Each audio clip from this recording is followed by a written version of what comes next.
Allow the children It's okay. It's okay. Off your mic. It's okay. Off your mic. Chai!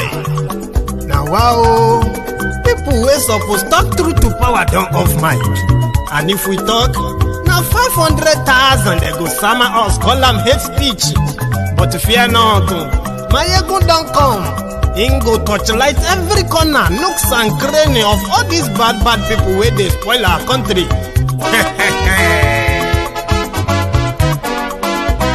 So my people make we laugh, oh, yo yo. Maiyegun don't come, oh yo yo. My people make we shout, oh yo yo. Maiyegun don't come, oh yo yo. Maiyegun don't come, man of the masses, oh yo yo. Maiyegun don't come, oh yo yo. Maiyegun diary Politico, oh yo yo. Maiyegun don't come, oh yo yo. This one not the off in mind, oh yo yo. Maiyegun don't come, oh yo yo. Can in the touchlight every corner, oh yo yo. Maiyegun don't come, oh yo yo. Okay, some people be they holla say they want the power. Chai, them be promise us say we go get light and power. Nah. Them hustle so they can't get the power. But now they know they do anything with the power. Sure. Every day, dollar just they get the higher power over naira. See them talk say make we off mic, but thank God say Maiyegun don't come. So my people make you loud, oh yo yo. Maiyegun don't come, oh yo yo. My people make we shout, oh yo yo. Maiyegun don't come, oh yo yo. Maiyegun don't come, man of the masses, oh yo yo. Maiyegun don't come, oh yo yo. Maiyegun diary Politico, oh yo yo. Maiyegun don't come, oh yo yo. This one not the off in mind, oh yo yo. Maiyegun don't come, oh yo yo. Person where they do evil, no one make person talk. Them say that Maiyegun, that man too they talk. He too they talk. Say Maiyegun diary, he they hot like pepper. But every day then they take money in bulk. Poor man picking, they the street they hawk. Still them talk say make we no talk. But thank God say Maiyegun don't come. So my people make you loud, oh yo yo.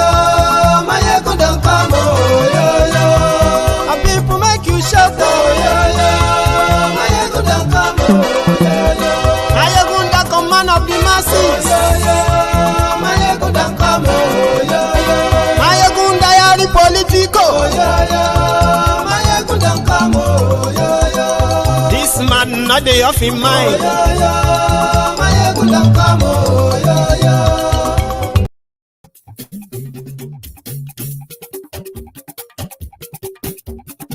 Maiyegun la wa mo la mo dodododo. Maiyegun diary, Maiyegun number one. Maiyegun la wa mo la mo dodododo. Good evening to you, good morning to you, good afternoon to you from wherever you are joining us from. This is Maiyegun Live. Lórí Facebook, lórí YouTube. Maiyegun diary, Maiyegun number one. Gbogbo bó ṣe ń lọ ni Maiyegun dára sí. Maiyegun diary, Maiyegun number one. Àṣírí ọ̀jẹ̀lú kì í bò níbẹ̀ o. Maiyegun diary, Maiyegun number one. Bó bá ṣe eré, àní Maiyegun máa wí. Maiyegun diary, Maiyegun number one. Ó sì tún ṣe eré, wàá gbọ́ níbẹ̀ o. Maiyegun diary, Maiyegun number one. Maiyegun diary Politico. Maiyegun diary, Maiyegun number one. Godfatherism kò sí lọ́rọ̀ Maiyegun. Maiyegun diary, Maiyegun number one. Ẹ farabalẹ̀ sẹ́ o kẹ́kọ̀ọ́. So Facebook is still acting up. So sorry that my friends on Maiyegun's Diary Politico on Facebook won't be able to be part of this, except if they join us on, Badero Lushala or Maiyegun's Diary Politico on YouTube. So they'll be able to be part of this. But for everyone who is probably watching this from wherever you're watching from, this is the People's Parliament. Okay, this is where many of us have to leave, just the comment section or the phone calls and just come on to express your own views on the developing situation in Nigeria. So that is why we called it the People's Parliament. Whatever you think, or which of the topic that you really, really want to express yourselves, that's be bold enough to come on the camera, and then you can speak. And there's one thing on here that all you have to do is to respect other people's views as well. You can respectfully disagree with them and say, well, I disagree with your position. Then you state your own position, okay? Usually, the People's Parliament is like a no holds bar session where people turn up from all over the world.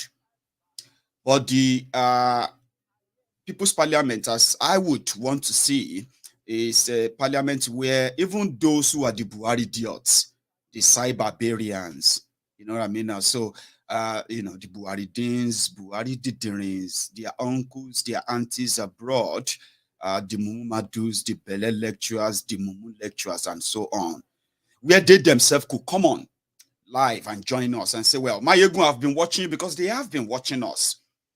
Join us and convince us that we are so wrong about Nigeria and the criminal actors who are benefiting from the contraption, who kept it as a business enterprise for themselves and their cronies to the detriment of the generality of the people. So I would have loved to see them come on, right?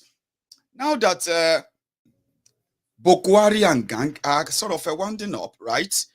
How about those who are the Kolu sympathizers?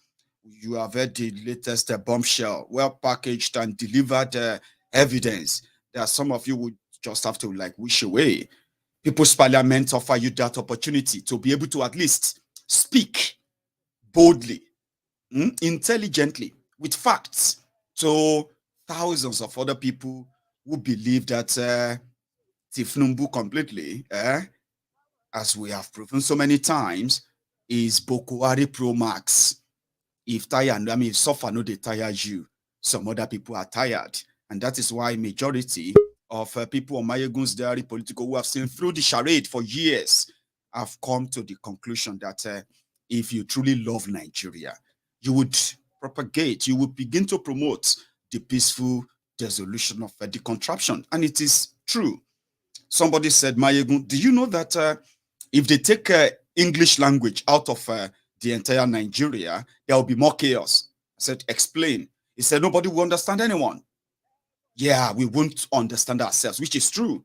If I am speaking Yoruba and you begin to speak your own Igbo, and then another person is speaking their own language, and all of us are beginning to speak in our own different languages, then you understand why it is just a waiting time bomb, except something is done now, as soon as possible. Nigeria, in our own opinion, is headed for doom. So you can offer us a different perspective to the everything without having to, deviate from something to convince us than something to blackmail us. I mean, to something that you would then have to blackmail us with. Like, are you not a Christian? Are you not a Muslim? Are you not a Yoruba man? Are you not an Igbo man? Those are blackmail, cheap blackmails that doesn't really count in the face of what Nigeria has become. Now, we have argued every now and then to convince a lot, including those who were like a year ago, they were pro-Nigeria. Seriously, they believe so much in Nigeria. But today, so many of them are beginning to have a rethink. You can do a better job if you stop just abusing, attacking, and ranting, as you are, accusing or alleging us of. Jump into the parliament, be part of it. Yeah, contribute to it and tell us what we don't know. Yes, the People's Parliament. It is always very interesting, and I advise people who want to be part of it to always come in time. The link is there in the if you're watching us live, then you'll be able to participate live. But if you're watching a replay, you won't be able to participate. So we're going to start in a moment. But if you really, really want to be part of it, okay, the good thing is that you should join as soon as possible. But in order to whet the floor, whet your appetite, and give you some few latest on what is going on, while you prepare where you really want to come in. It doesn't matter what you want to talk about, by the way. You can choose to talk about something. Maybe that is not something that is happening right now, or something that people seem to have forgotten. Anything that you believe that we should discuss, you can raise that and you have about 5 minutes, then an extra 3 minutes. That extra 3 minutes is when you begin to prepare to yield your mic, which is you would have to leave the scene. And once you finish talking and we say goodbye, you should leave the scene. Once you are out of the studio, there is no point in you, you know what I mean, like sending an invite again to join again. There's no point. All this will manage one after the other. But let's start. I was reading the, well, my usual thing anyway. I was surfing the net earlier, and then I saw the video of Atiku visiting Nigeria. Why? Because there is going to be a first election in Osun, which is been invited to come and give his own blessing. So he arrived. I think I have a clip. One sec. These are few points that you can probably use later in your own presentation as you join us. So he arrived, and I think this is the clip. Not sure.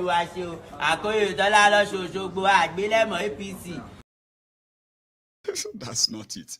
That's another one. Okay. So I'll pick on that soon, and I'll share that with you. Okay. Now, going forward, he returned to come and boost the chance of a PDP in Osun, where the dancer is expected to pull a stunt. Meanwhile, Tinubu's cousin, Oyetola, is also doing his own best to keep the state for Tinubu ahead of a 2023 charade. So that was when they invited this guy. God bless you.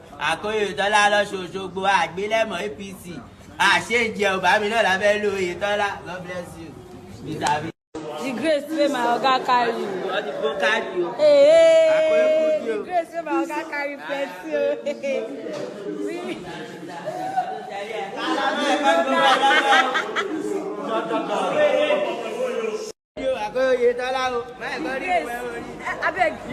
I want to play something online. The grace wey my oga carry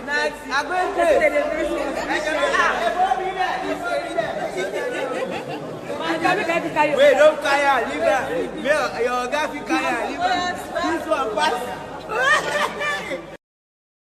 They said that's some people's pension, 500K or 750 grand that they gave to him. Akoyi Oyetola, Akoyi this or that, Akoyi, that's it. And he came out and he said he was paid to say that. So if you don't vote for Tinubu, so and so will happen to you. That is him. That happened earlier as well. And then, you know, there is this clip. I don't know if you have seen it. Okay.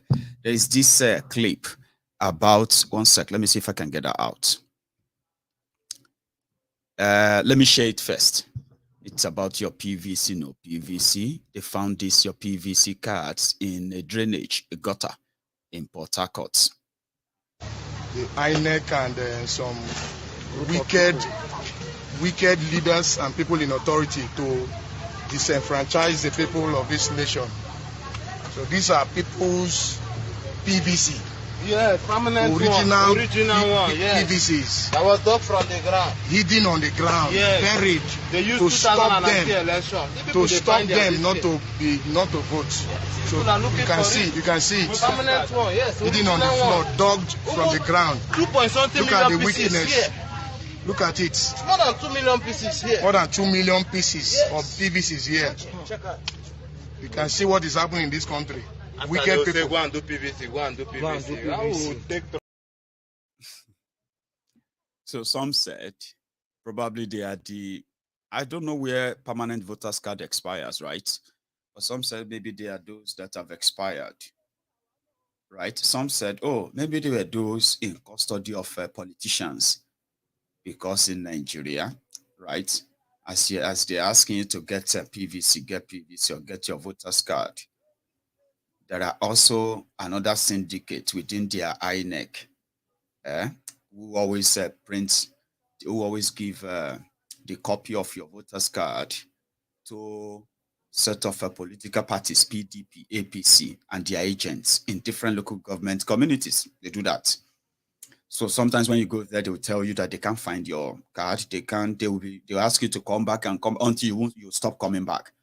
These are the cards that all these party agents will then have to like share in perpetuating their eventual rigging and all that stuff. So I know some of you probably know that some people said maybe those are the voters cards that are no longer useful to these rackets or racketeers, as they say. But that's on the side. Okay. So the Muslim tickets that Tinubu announced, Shetima, and then the reactions that followed afterward. Well, they were supposed to unveil Tinubu Shetima today. So they had to like kind of, postpone it because somehow, those who told Tinubu that he could dare them, probably they didn't expect this kind of reactions and what have you, re-strategizing before they represent the everything, whatever it is. We have now been told that they want to deliberate more to see if that thing will really go or not. So you have a chance. Abiola's daughter believed that there's nothing wrong in that. Just so you know. Of the party, Asiwaju is not somebody who insists on having his way.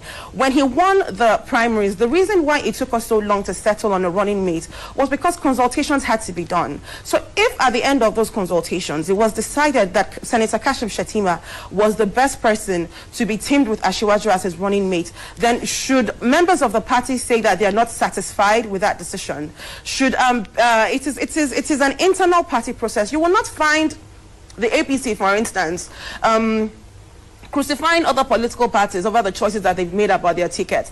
And I think if there's so much talk about how we've chosen ours, and if there's so much talk about how our leaders have emerged, it's definitely because everybody else is feeling threatened. Because when the presidential candidate of the PDP chose Governor Kowa as his running mate, I don't recall there being any press statement from the APC condemning that choice. When the presidential candidate of the Labour Party announced his running mate, I don't recall there being any press statement from the APC condemning their choice. So if other parties are jittery because of the people that we have on our ticket, it's because they know that they stand a very poor chance of winning this election, and it's because they are intimidated by the quality of the candidates that we've put forward. All right, we still have. That's Abiola's daughter. That's the argument. Why is everybody complaining? If you don't like what we have given to you, don't vote for us. That's the point.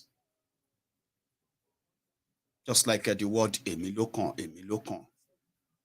And then the slice or the sprinkle of tribalism, ethno-religious, what do they call them? Ethnocentrism and something like that.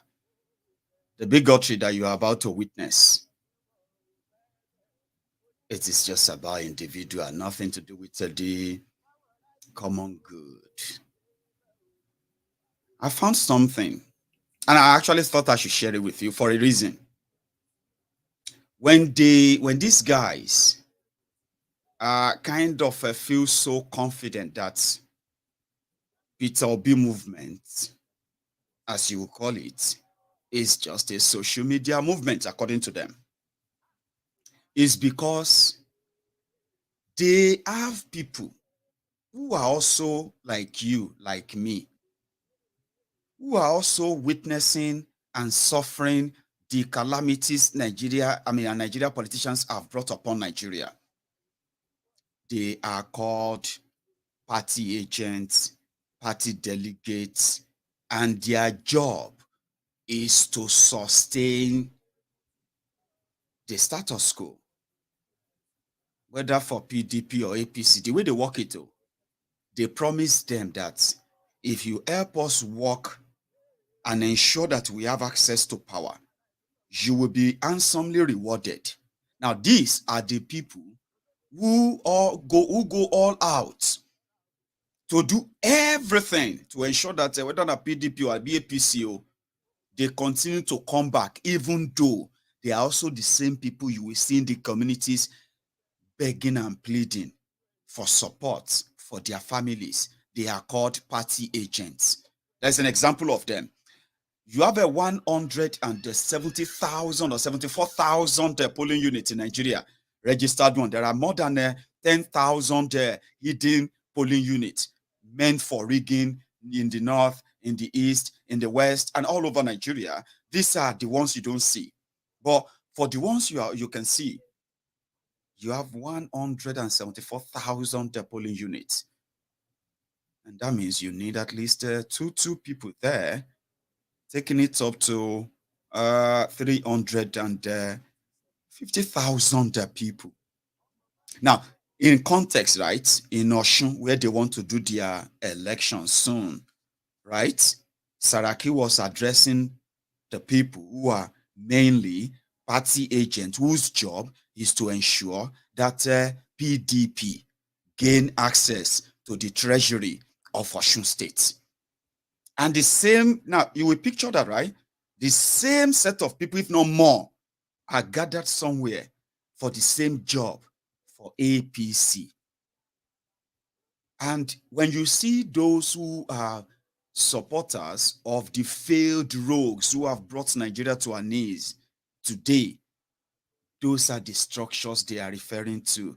They are part of you. They live with you. They suffer with you. They experience the same thing everyone is experiencing. But when it is time to put an end to whatever they are going through, that will become secondary because they are enabler too. But look at this. These are not just members of political party, okay? These are party agents who are going to ensure that every vote that they pay for PDP is remitted and accounted for. Look at that.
So if you want to challenge the system in Nigeria, as many of you are enthusiastically, currently hoping, those are the people you are going to fight. Those are the people who give them power. Those are the ones, who are the foot soldiers. Those are the ones who laugh at you every now and then when you talk about making Nigeria better, because even if they wish, they are never going to be part of that. Do you get that now? So I just thought I should share that with you. Those are the ones that will carry all the money. Individually, each of them that you are seeing there, they will be given enough money for their own different polling units that cut across the entire state. That is what they call structure. Okay? Those are the ones who are going to talk to voters and give them money. And that is where you are like, people who collect their money, they won't follow them to vote. Well, you haven't participated in the election then. Those guys you saw in that room, they are so ruthless, that when you agree to vote for them, they have made it so ridiculous, right? When you agree to vote for them, before they pay you, when you thumbprint on the ballot, you will show it to them. Then you will turn around and they will give you your money. They are also the ones who would be like, chase people away and started thumbprinting the ballot just to deliver the same set of people that will come and deny them jobs, deny them electricity, deny them security, deny them good roads, deny their children education, deny their their families health care, deny their parents pension, deny everyone who is a trader right there, deny them the real stable economy that could make them succeed. Then they do the same thing every 4 years, and people like us just feel like, why? Well, everybody gets their own choice. So I'm going to begin to take in the parliamentarians now. I have a few people already in the room waiting. So like I said, I just wanted to whet your appetite. People's Parliament is basically from your own views, which is freely expressed, and you are responsible for everything you say. So therefore, for the sake of a free speech, you are welcome. The link to join us is right there in the comment. If you're watching me on YouTube, there is a link in the comment section. If you're watching me partially on Facebook, there's also a link in the comments. All you have to do is to make sure that the device you are going to use to join us, that same device is not the same one you are using to watch this broadcast. To join us, you will need to close this broadcast down, open the link, and then get yourself ready. Please don't join us when you are right there in your bedroom, lying down naked on your bed. I won't, kind of let you come through. And don't join us when you are in a very dark place that we can barely see your face, right? And also, please don't join us if you are with other people who could distract you from whatever you are saying, because everyone all over the world will be watching you. And for the sake of this or dignity of this parliament, please respect that as well. And as you join, until you are called to speak, please keep your microphone on mute, okay? So that we can maintain a bit of decorum, they say. So if you are joining me, let me see. I have about 4 people already in the room. Only one is seems to be prepared. The 3 others, 2 don't have their cameras on, and the 3rd person, you have the camera on, but is currently not even showing your face. So I am going to give us a moment. The link is there, and I probably should share it again, okay? The link is in the comments. Join, say your mind. Even if you are one of the people who believe that Nigeria has a way forward, don't hide behind your keypad. Don't hide behind the keypad. You can be man enough or woman enough to speak to us, and then we'll listen. Yeah, we will listen to you. Somebody else will also respond to you as well, and that is why we call it the People's Parliament. So yeah, the link is okay, I'll share that again. The link is in the comment section. Click it, open it, and join us. So I'm going to bring the only person who seems to be ready right now. I'm going to bring them on. So I'm going to bring him on, right? I am also going to bring another person on, which is a lady parliamentarian as well. So give me a sec. Then I'm going to, let's see. Yeah, if you want to join, make sure that the camera is on your face. We can see your face clearly. Nothing is shading it up, okay? And then this is not so clear, but we can manage with that. Paul, so give me a sec. Like I said, I've only got few people who have complied. Put on the camera as you are joining, please. And thank you very much for that, Felicia Bernard. One moment, my fellow parliamentarians. I'm going to welcome you properly in a moment. Just getting things On track here. Let's see who is here. So what we're going to do is this, like I said, yeah, you can choose what you want to talk about. Express yourself passionately about what you want to discuss. And if possible, just feel like you are discussing, you are speaking your mind in a room with thousands of people. Okay. So therefore, a lot of people are going to be listening attentively as well, just on whatever you pick on. Or Moba, which is the princess, you are going to go first. I have a Paul. Paul, you are going to go next. I have somebody who is a parliamentarian who has put on their own camera, and they are just, I have another person who just joined us too. I'll add him on, and then we have, let's see. Hello. A moment anyway. So, Princess, you are going to go first, like I said, just to open the floor.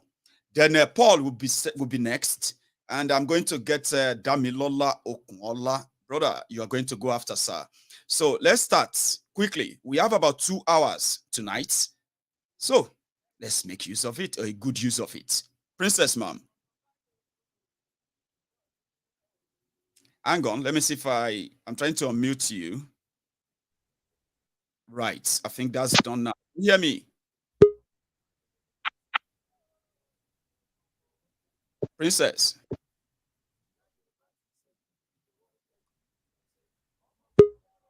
Can you?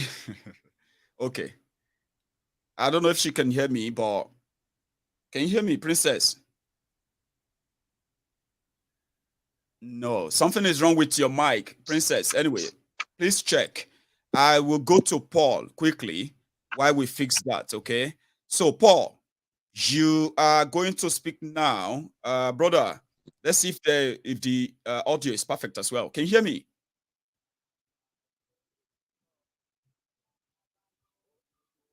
Hang on. Can you hear me, Maiyegun? Yeah, I can hear you now. You've been unmuted now. Okay. So, good evening. Good evening, Baba. And good evening to my fellow parliamentarians. I think Princess is back, or she's not kind of speaking. Princess. Okay, probably the network. I don't know if you can hear me as well. Somebody should say that to her in the comment section. She will read it. I'm going to take her off. So, Paul, continue, please. Well, it's nice again being here, Maiyegun, and thank you for this opportunity. Thank you for allowing us share our different opinions on your platform. I'm sorry, I'm kind of using a blue light background today because my daughter is still awake. She's watching cartoon, and I don't want her to disturb me. So I had to, so I decided to move elsewhere where I know I'll have the peace of mind to actually contribute. So please forgive my background.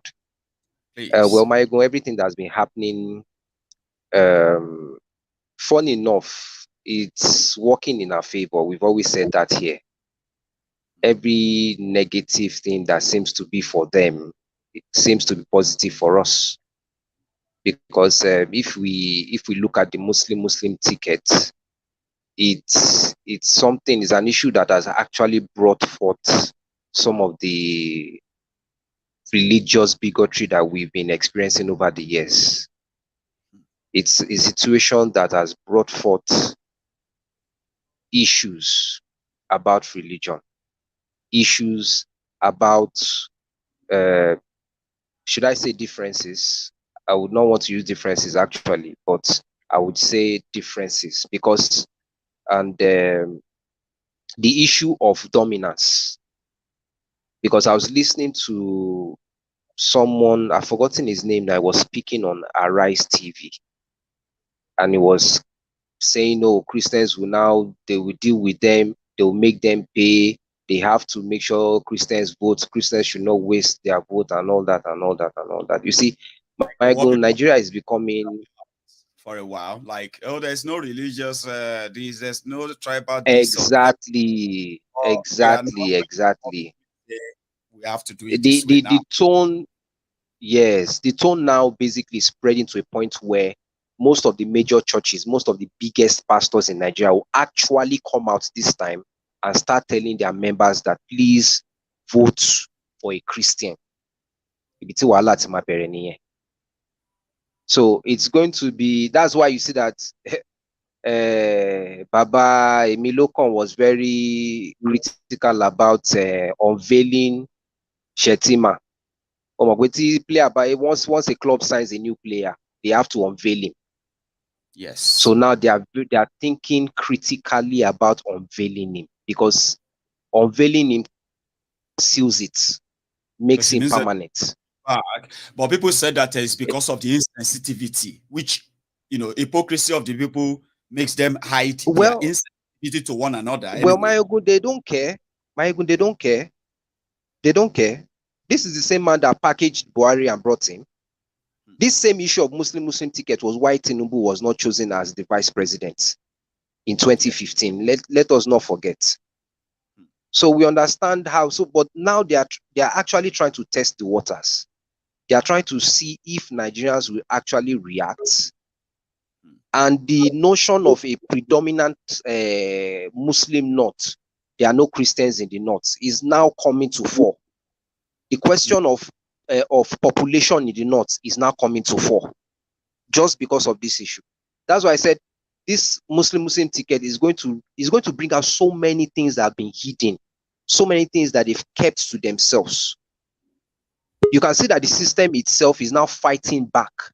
That's why I just pity some of these Peter Obi supporters, because you see, Nigeria is a country that you actually need to stop investing your emotions in it, because it will just keep hurting you. Look, Maiyegun, I've said this thing on this platform many times. Many of us speaking here, even myself, yourself, Maiyegun, we grew up loving Nigeria. We know what we are saying. Many of us, virtually everyone on this platform that does not have that desire for Nigeria anymore, Maiyegun, we all grew up loving Nigeria. We all grew up wanting Nigeria to be the best country on earth. So the question should be, what happened to us? Something snapped. We got tired. We got tired of having this false hope, this false desire that, oh, don't worry, just vote for us, it will get better next year. We've done this over and over and over again. Maiyegun, what do they say? One who keeps doing the same thing over and over and over again, Maiyegun, we're a long way back. That's right. So let me just stop here, Maiyegun, so that there'll be enough space for a lot of people to come in. Yeah, thank you very much for always stopping by us, as usual. So thank you. I would go now to thank you, Milola, sir, and then I'm going to take Sir Adeniji Opeyemi too. Okay, some of my other parliamentarians are having trouble, I believe, as they are probably finding it difficult to turn on the camera or getting themselves to stay on. But we'll continue. Let's go to Sir Dummy. Over to you. Maiyegun, I really appreciate this platform. This is actually my first time on the People's Parliament, and I really appreciate what you do. And I this is actually a platform I learn from every day. So I want to appreciate you for that. Thank you. And like Mr. Paul, like he said, Tinubu actually they actually brought Buhari to us. It's like they sold Buhari to the people, like, oh, he's gonna change so many things, he's gonna change this, he's gonna change that. And after 8 years, nothing has been done. And you still came back to the people saying you want to run for presidency. Who does that? So I don't understand how our people think. Maybe they like failure. I mean, I just don't understand. Sometimes I think about it and it just drives me crazy, because our people don't understand. and they can see it. It's right. They can see all these things, but they can't. They just choose out of ignorance and hypocrisy and all that. They just choose to do to go on the other side.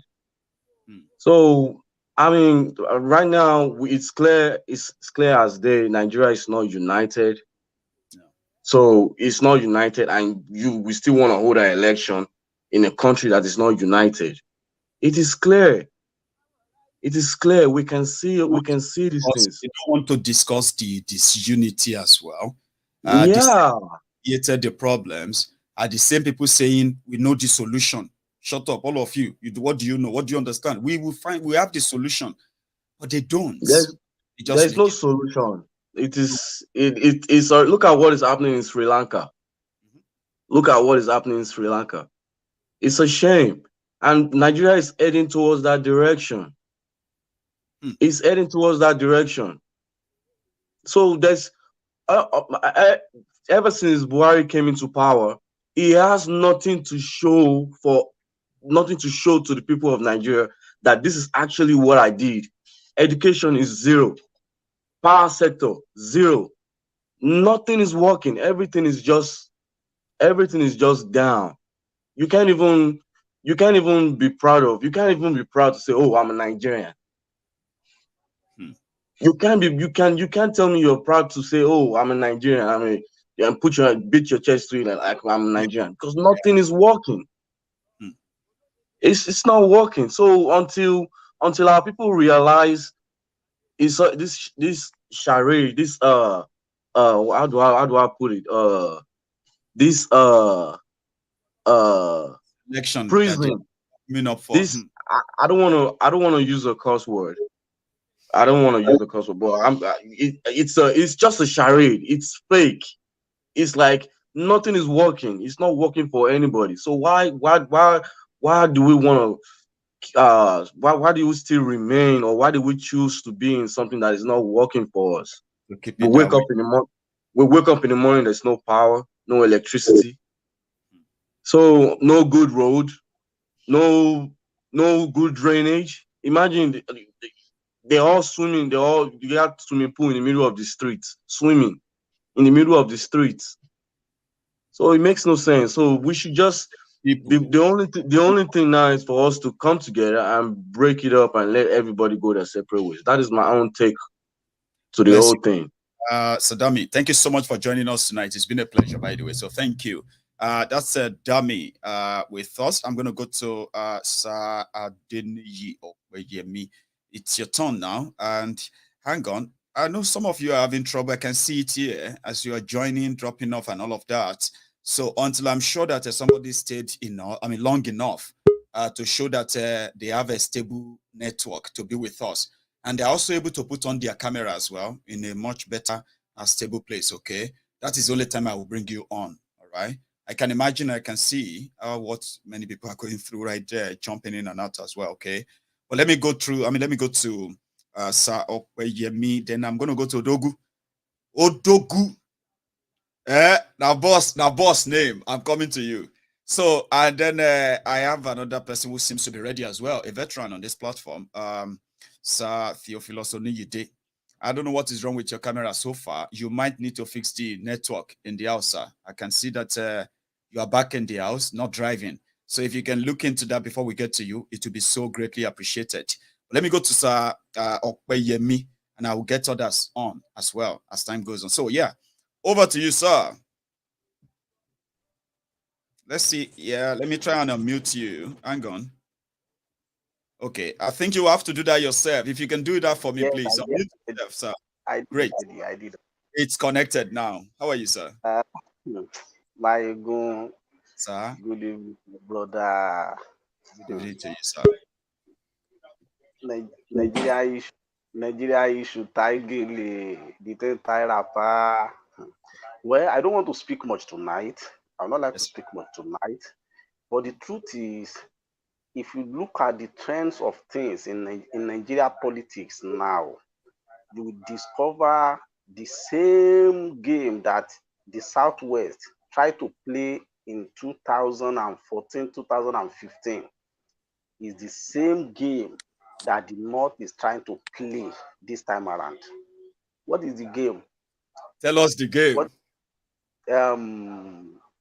Pastor Ruga was brought in as a vice president because the Western Bloc thought Buhari is going to die. So that Pastor Ruga can take over, so that the West can take over. Now, a political miscalculation that nearly cost them the entire empire. The Northern has also brought in Shetima now, thinking that what is his own name, Kolu also will die. That is the game now. They are waiting for Kolu to die, but you know what will be the difference? You know what will be the difference in this game? And I pray that will be for the good of some of us that really want Nigeria, that really want everybody to go on their way. What will be the difference in this game is, if Kolu refuses to die, the Northern Bloc will remove him. They will kill him. So they will be impatient, you mean? They will be impatient. They will be impatient. They will be impatient. So they will remove him. He is not safe. The guy didn't know he's not safe. He's not but they safe. say it's a cat with 9 lives. That every trap put before him, including this one too. Don't worry, you see, those 9 lives, they will help him to cut it into pieces. Yeah. They will cut it into pieces for him.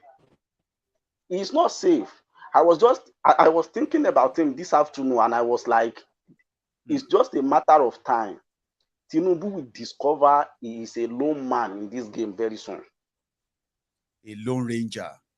He will discover he's a lone man because the Northern Bloc will buy anybody buyable. They will intimidate anybody intimidatable. That Shetima is a demon. A demon. He's a demon.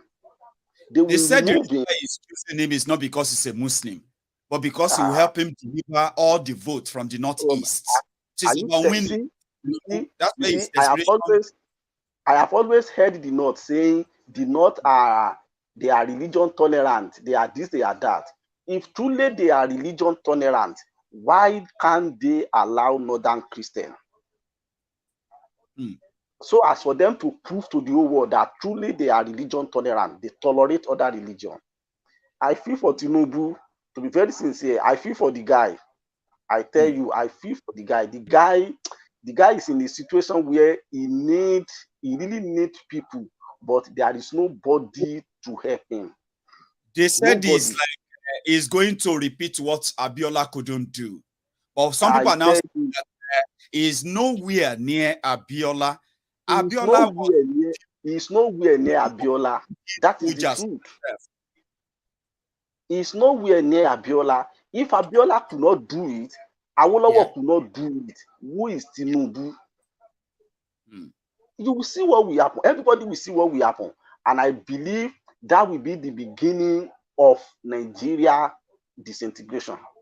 That will be the beginning of all this, the problem that will come upon Nigeria. Nigeria will break up at the end of the day. Before 2030, 2033, they speculate Nigeria will break up. Because after they remove Kolu from office, there is going to be a lot of problem in the land. Presently now, believe you in me, before 2023, churches will begin to buy gun for their member. Churches in Nigeria will begin to buy gun for their member. For protection, so they are already doing it, but they just haven't really make it a thing yet. I have seen many people who have been carrying their own guns, everywhere as well.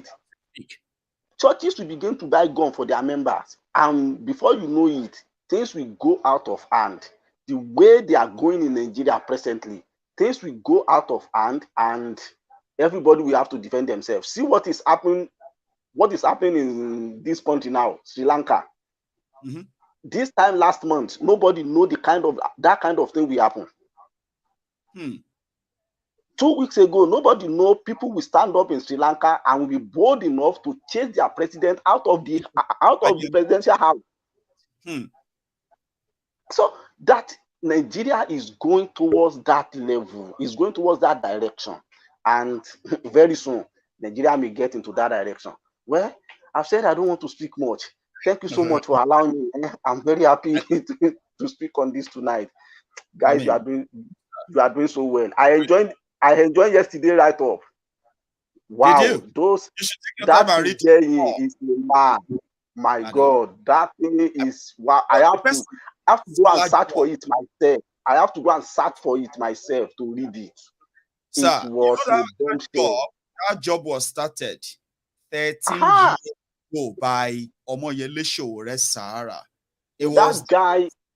Oh, you see what that guy drive even Abiola into it. That guy did it with evidence now. He didn't make things up. With evidence. He said, go and check. With evidence. To even bring Abiola and everybody into it. Yeah. No, that guy really do a good work. Thank you so much, Tinubu. I mean, thank you so much. Yes, sir. Thank you so much. I'm very grateful. Yes, sir. You are good. Thank you. So that's not that contributor. The supposed thought for tonight, I believe, or second. Now, like I said, many people are, I don't know what's going on. People are struggling with their connections or something. They will join, they will opt out to join, whatever it is. I would speak to those who are stable enough and ready, like Odogu, the boss. How are you, sir? Let me unmute you. Probably I have to do it from here. Okay, I just did. How are you? I'm good. How are you? I am very well. Thanks for joining us. You see, you are the boss. You see how you can just control from every angle. I wish. Meanwhile, I'm going to make it very short and simple. Everything is working in our favor. You see, the more they try to plan, to mastermind, to make all these ploys, they are, things are just eventually turning down into the favor of many Nigerians who are hopeful to change things. Few weeks ago, we were having discussions, and even in your program, you talked about how Muslim tickets is even a very dangerous trend. For somebody to even think about it shows how myopic and how stupid these people are. In a highly polarized country like Nigeria, somebody came out, an adult who should be dead. I'm not praying for him, but who should, for all the things he has cost many Nigerians, for the flood taking out Nigerians, swallowing people in Lagos, and somebody will just come out to even suggest Muslim ticket, shows how crazy that person is. Some said that it is their level of insensitivity. They said, look at it this way, Odogu. The same people who called in the soldiers to shoot at youth protesting in Lagos, and they turned out to, first they were like, what were they doing there? Then they turned out to say it didn't happen. The same person who witnessed the murder of the daughter of the leader of Yoruba, the Afenifere, right? And he went there and he was asking, where are the cows? And so many things, like, the attacks in the Gongon. We are even just talking about the Yoruba land now, like West, right? They said all the bomb blasts. They said the person who has been so insensitive for years. Who told you that picking a Muslim ticket is not intentional? It's always been insensitive. Yes. And to add to that, so with all these things happening, with all the bomb blasts happening in Lagos, and with the terrorist invasion of the Catholic Church, and so many things happening in the Catholic in Lagos and Southwest, Tinubu or whatever he calls himself never showed up for once to show an action or to show some signs of empathy. And all of a sudden, this guy pulled out somebody who is a known Boko Haram member, a known Boko Haram supporter to be his vice. And, there has been speculations about, Islamization of Nigeria. And we also talked about Nigerianistan. He didn't even mention, they didn't feel it. So I'm even looking at Nigerians for allowing such a Stockholm syndrome to continue to thrive. If I were to be in Nigeria, what I would suggest many Nigerians is to this is a time to hold these people accountable. Number one, for Tinubu to even come out, I know he's not going to win, and he knows that because they are waiting for him at a point, which I'm going to mention. To hold Tinubu down, all Nigerians need to do is to tell him to provide the Lekki tollgate shooting report, to provide the killers of those people who killed the Yoruba leader's daughter, and to make comments. He must make his stand about all the killings in Yoruba land. He has to take a stand. What was his position when Igangan was invaded? Good. And what is that? Our guy, your friend, Sunday Igboho. Sunday Igboho. He must take a stand. So when Yoruba people put him on that scale to take a stand, then all those people who are gathering around thinking that they are his friend, they will know where he's belonging. And then Nigerians will open his nyash. So they had to hold him somewhere. And then for the one that what's it called? Atifku. Wike is holding all of them on the balls now. Wike is the gameplay. Wike is the Michael Jackson now. It's a beautiful bride that everybody is now sounding so nice to. Everybody wants to be Wike's friend, which is a good advantage Wike can use because they are waiting for him to, hey, Wike, are you with us or are you against us? But for Tinubu to go to Delta State to pick somebody means he wants somebody he can control. He can't control Wike. So for him to think in that manner means that coming down to South to pick Wike is going to be a very difficult decision. And by now, remember, people have been meeting Wike, giving him all the insights he needs to know. Especially the I Tinubu wish Wike doesn't concede to that. I wish he never yields to anything because what they will do is just last minute thing, use him and still dump him. So if Wike can run down to Nigeria, we may be able to forgive him for all the things he did during those IPOB stuff and the rest of them. This is a good time for him to clean up his mess by taking a stand. Because right now, everybody wants to hide under something to show themselves. And Nigerians are waiting because they know. You see the Sri Lanka stuff, that one, in Igbo, we call it Nawa boy. That is an apprentice of what will happen in Nigeria. You see that Sri Lanka situation?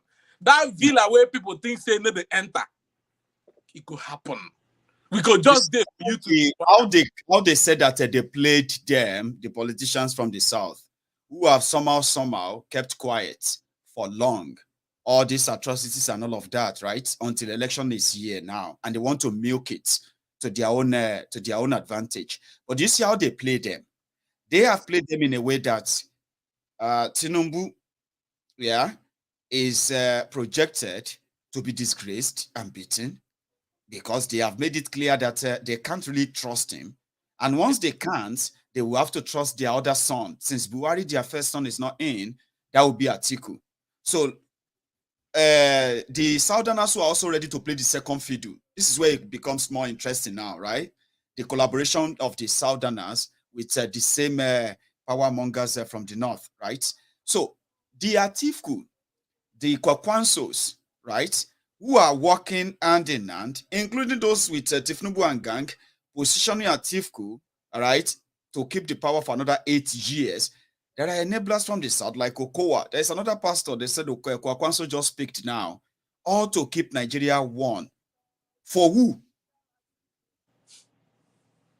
You know that in the Bible said, Jesus said in the Bible, you cannot go and collect fresh wine and pour inside old wine skin. Nigeria is irreconcilable. Even devil, they fear Nigeria. Even devil will be freelancer.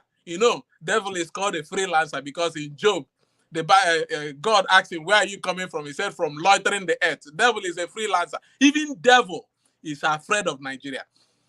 One thing I am looking forward to seeing is how these northerners are going to disgrace Tinubu, because I don't know if he knows that they don't trust him. I don't know. I mean, he knows. No, he knows that they don't. He knows. So they are just, he's ready to jump up. They say if they ask him to jump, he's asking them how high. That is one of those blind sides that brought in this Muslim ticket, which people called a set destruction for him, and that nobody should feel sorry for him since he's insensitive to everything going on. So yeah, it's like they've set him up for that. He knows them. He knows they don't trust him. Yes. And that's why he's so desperate. Whatever they tell him, he will accept. Yes. How can an old man like that not to know that Muslim ticket is a suicide? What the Japanese call harakiri. Is like,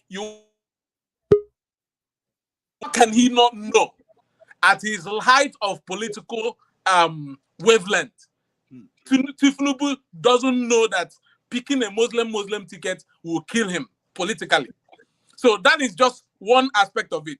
But the most annoying part for me was seeing Tinubu cursing people on TV. Cursing people. Mentioning death. They will be brought to death. Hey! So does that mean that the political revolution of the young people is a threat, finally, in your own opinion, to the establishment as we speak?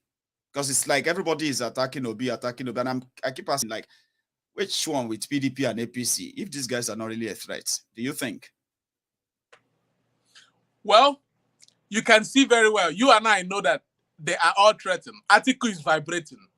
Tinubu is peeing on his pampas, as we all know. And Kwankwaso, who is looking for a platform, is already confused. He knows he has no platform anywhere. He wants to take a joyride. But Tinubu made against people whom he has defrauded, whom he has robbed of their destiny, of their future, considering everything that this guy wrote. The guy you talked about, is it Daniel, wrote about him yesterday? David, sorry. Nice. With all that baggage of dirty history, Tinubu turned into a motivational speaker and be cursing Nigerians. Kama. They say Kama is a bitch. Well, they do. Thank you so much, Odogu. Let me take another person on because of our time. Like I said, a lot of people behind the scene, I mean, they are having trouble. But let me say this to my other intending parliamentarian. You don't join, right? And keep going. Maybe some of you are feeling like you're testing if it's working or not, okay? Coming in and out and out.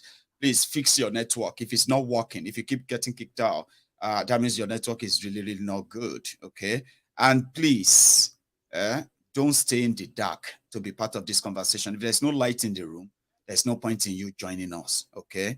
And if you can't put on the light as well, there's no point. Just continue watching, all right? I would go to Sonny now. And then after that, I'm going to go to Saade Toxi. Let me see who else is stable enough to join us. Please go where there is real light, please. Don't stay in the dark. I have a couple of people right there behind the scene. They are currently, off funny look. I mean, images. So I'm not going to bring you on. Sorry. So I'll go to Sonny. You can hear me, yeah? Yeah, I'm hearing you. Fantastic, sir. So good evening. Good evening, Maiyegun. Good evening, sir. Well, so you are live. Everybody can hear you too. Yeah, Nigeria is a laughing stock. Will I say that what we are seeing is like a caricature country? And if you look at I don't even believe in one Nigeria. And not that I have another biased mind. I believe in the way it was before in the region. Let every people grow their own pace. But if we happen to say let's still remain as one Nigeria, one thing is that what I'm just even seeing doesn't make sense. I was listening to the news. There is not from AIT, and the interviewer was asking the daughter of MKO Bashir, and she was saying certain things that Muslim ticket is the best. She shouldn't just use because the father used Muslim ticket, Tofa and Abiola in those days. When Tofa and Abiola came, everybody wanted to go away from the military. So people wasn't paying much attention into that Muslim ticket. And he eventually won. Not that they want to give it to him. They just make a kind of thing. It's a planned business already that the military did. And may his soul rest in peace. And he was murdered. He wasn't murdered because the military wanted it. It is the same people, the same leader from the southwest that connived, collected money, and sell their own son like Judas to Jesus. Give to the Romans. Bit of courage. And then I started listening to the other one about Kwanso of a man went to look for a bishop in Dahosa. So now churches are becoming a caricature where people just go and take them. At least they gave us one. One Pastor Ruga anyway. Pastor Ruga. They gave us that man. When he came, just look at certain things. They don't reason. When the Pastor Ruga came, he was still very little fresh, and he's now older than his principal. Yes. For you to know, his principal is just a sleeping dog. He's just wanted to be co-president anyway. You are right. Look. And this man couldn't, because the North wants power by all means. They want this power by all means. They cannot do away with power. And it was 2 years ago, I was telling my friend, I said, look at the policies that they are playing. They will try to feed all the parties with North. And they will push it to the South, which the South will come, and they will forward 2 people. And at the end of the day, they will still leave the Southern people and go and vote for their Northern people. That one is certain. But where they got it wrong was Tinubu thought he's a master of the whole game of politics, and he went to take Boss Masari as a placeholder. At the end of the day, he went to take Shetima. For God's sake, we Nigerians were not dull. We knew Shetima was behind all sort of problems Nigeria had. Yes. And he couldn't even say, okay, let me look in the whole North and pick one Northern Christian. And there is this general belief that Northern Nigeria or Northern region is mostly Muslim. I mean, it's Muslim dominated. Do you know that that is not true, right? And in everything they are doing, they always want to make that narrative to remain one. That's why they threatened him. If you try to give us any Christian to be your deputy, just forget it. Look, Maiyegun, sir, I was born in Lagos, and I speak Yoruba very well, and I study Yoruba language. In those days, you have to choose either Yoruba language or French. I chose to study Yoruba language. I can write, I can make proverb, motulefa, amisori oro, for you to understand. As a Moibo don't go away. Now, and I traveled to my maternal home some time ago. My paternal home, sorry, in the east. And I saw one woman from Kobe, because I built a house in my father's place. And then I built a house in my mother's place just to make equal balance of the south, the west, southwest, and southeast. And sorry, southwest and southeast, yeah. Then I saw one woman in one of my parents' place, and she's from Kobe, in a rural village full of Igbos. And I said, you know, Hausa Shani, your name on Shawusa. I said, what are you doing in Igbo land then? I'm from Kogi. I said, I think everyone from Kogi are just Muslim, most of the things like that. He said, no, we are all Christian. No. And then I asked her, what are you doing in this place? Do you know where you are? Even me that I grew up in Lagos, I was born in Lagos, it's like you would not get to Umuahia. You now take another bus again, because the place I went to is very close to this Ojo Zocalo's hometown. Right. And I said, so you came to this place. What do you come to do here? You come here to trade and you have business here. Now, what I'm just trying to say is that not the whole North are Muslims. That's true. And if I look at where I was opportunity to stay, that sometimes people used to say, there's no outside in Igbo land. It's not true. Egbeli Oremi, Moshalasi Wambe, and it's an Igbo land, Igbo place. Big mosque, they pray every time. You know. So I keep on looking at these things. And when I called my friend, I said, don't you see all these people riding Okada are not Igbo people, they are all Hausa people. So you mean there's no Igbo Okada here again, riding all this big bike? What I'm trying to, why I brought this issue is that the northern people, they start going out of north because they don't have enough things for them to survive. They move southwards, they move eastward. And this politics of Tinubu of a person, because I'm following him very, very well, even the campaign in Osho, you cannot, for God's sake, you want to rule your people. For me, if I'm in Nigeria, if I happen to vote, I'm in Nigeria, I will not even vote for him. You can never say people you want to lead that they will die, they will labor in vain. For that alone, means you are not a leader. You are not a leader. And of course, if I look at the trade campaign, I look at PDP campaign, the video is singing, and then the other one is, that's not what we are looking for. Tell Nigerians what you're going to do for them, so that we in diaspora will stop sending this money to this cow. Nigerians are, sorry, I have family in Nigeria. Maiyegun, you have family in Nigeria. But I could have family in Nigeria. All our family in Nigeria, they are just like cow waiting for the milk to suck. And we are the cow with a big breast. So each time we put our breast into their mouth, they keep on sucking. And when it's time for them to vote, their brain is dead. Their brain is dead. You can tell them anything, their brain is dead, because and it is election is, I don't look, I'm just telling you the truth is that we're going nowhere.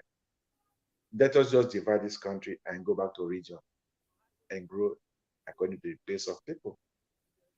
Because Obi Obi may not win. It will go on the stage. Look, Obi will get some votes. Because Kwakwanso is out of the game entirely.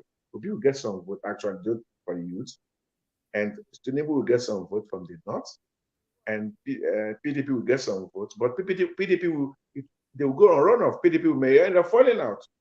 Then they will now come back to APC and PDP. But if you now look at the voting pattern in Lagos, because I grew up in Lagos, Tinubu doesn't have that power like how people are thinking.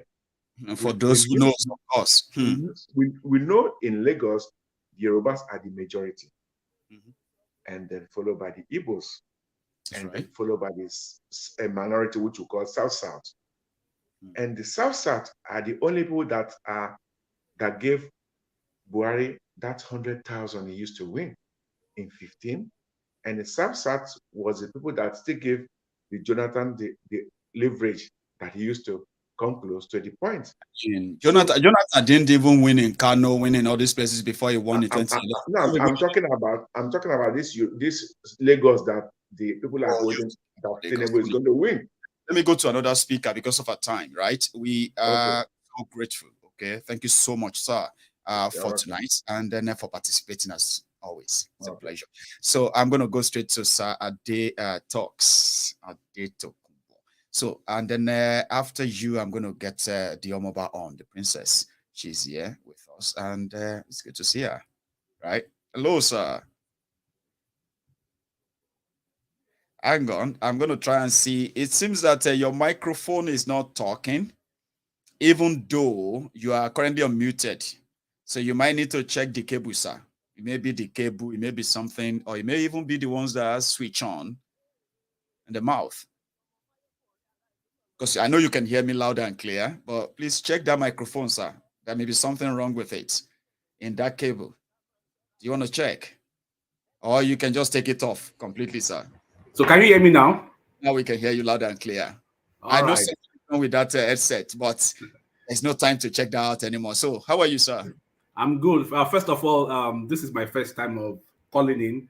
I'm actually working right now, working from home, but I have no meeting now. So let me just join you guys. Okay. So I watch you every day, and I'll make it. I won't delay you too long then. So please, sir, go for it. Yeah. So I watch you every day with my whole family. Everybody knows about Nigeria, even though they don't know anything, but they know about Maiyegun. At times we are angry with you. At times we love you. At times we fight you, which is normal. So I know a lot of people have been talking. I'm a risk management professional, stroke IT. So I do my things in a structured manner. So the first thing I want to say is that we keep talking about Tinubu. For now, let's forget about Tinubu for a second. Right. You have to look at the problem of Nigeria. You have to identify an issue first of all. What is the root cause of this country before you go into what we are saying? The root cause of Nigeria or Africa or the other developed countries is called Britain. Until you guys look at the root cause. Right now, I mean, I live in Canada. I also have a house in the US. I'm in US now. I'm in Washington right now. Right. These guys train your children from grade 1 to be independent, to be able to speak to anybody, to be able to have confidence. But these British people came to all these countries and make them to be backward. And they are the one that started all this corruption also. Go to India, the same thing. They created North and South. The Indians don't like themselves just like Nigeria. There is some North Muslim, there's some section Christian. Go to Pakistan, go to Bangladesh, go to the Caribbean, go to anywhere Britain went to. They will never make it till Jesus Christ come back. But look at America. Look at America for once. Look at a child of grade 1, primary 1, can speak to anybody with confidence. There's no fear. With respect, you know what you want, and you have future. By grade 2, grade 1, they're already teaching them, they're teaching kids about what is data analysis, what is data management. They are empowered, everybody is empowered. But all these places that UK went to, they are not empowered because they believe in master servant. That is why in your house, you have a room called master bedroom. You have washroom, you have everything in that room. Meanwhile, the other rooms are for slaves. And that is the mentality we have up to now. So when you go back to Nigeria's history, they believe, they work with the northern people because they have their own culture. Their culture believes that once you are the emir, everybody must respect you and everybody must focus on you. But the Southwest and the Southeast, you guys believe in education, the other one believe in business. So they gave almost all the powers to these guys. Now, coming back to this election, 2023, I'm not supporting any one of them. All of them, everybody in Nigeria, they are all rogues. Everybody from A to Z, even the pastors, the teachers, everybody in Nigeria, 99.9% are rogues. But we all try to prove that, no, we are not, until you are caught. Yes, we are hypocrites too. You're right. Go on, sir. What we need in that country is that we need what we call, I will put it into like 4 or 5 hours. We need what we call, we need to recreate our mindset of everyone. You need to know that there's no big deal in money. There's nothing in money. But people see money as big deal. People see, I want to wear Gucci. I want Davido is wearing Gucci. That is why a governor, it's poverty of the brain. That is why a governor can be wearing a wristwatch of $800,000. What is there? I mean, you understand? So until we do all those things, and we can't just say, I'm not supporting Tinubu, but this is going to be one of the worst elections in Nigeria because I can put my money on it. They've managed to polarize everybody. Now we are having North, South, Igbo. We have Atiku. Aboki will go for him. We have Yoruba people. Tinubu. We have obedient Igbo. So you cannot govern a country like that. In Canada, nobody cares about who is the governor, who is the president. On election day, nobody even remember what is election day. There is like a week you have advanced voting. You can vote, just go in and vote. Immediately it counts. On the election day, people don't even go, people don't remember because it's not profitable. As a member of the parliament, you are earning like $110,000, which if you are an IT person, you can earn close to 200,000 from your house. I'm working from home right now. I'm working from home. I'm doing what we call combo. I'm working with 2 companies at the same time. IT. This one is paying me heavily. This one is paying me heavily. So I don't need anybody to tell me that, oh, I want to go to the house until you make money. But because everybody has seen the center, once you get there, you become rich. Easy money. Yes, either you become a politician. If you cannot become a politician, I'm a Christian, very good Christian, you become a pastor. If you cannot become a pastor, and not a pastor that you are reporting to Redeemer, no, you want to be on your own so that you can be the GO, you can control your own fund. If you are not that, then you become a Yahoo boy. If you're not a Yahoo boy, you become Olosho, you hook up, you do different things because the country is more or less becoming a failed state. Yes. Because people are not empowered. So if this Tinubu guy, and I don't know him, I don't know Shetima, I don't know all of them, but for now, let us forget about this Muslim, Christian. MKO was my mentor. I was in Dubai recently. Dubai is like heaven. I live in Canada, I live in US. US and Canada cannot stand Dubai in terms of anything. Right. So, but these people are governed by Muslims.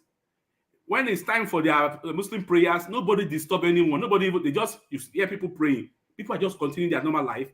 If you are talking about Jesus Christ, nobody care about Jesus Christ. Nobody care about Muslim. So we need to change our mind, restructure our mind, have a reset. Everybody. Then we need to have a revolution.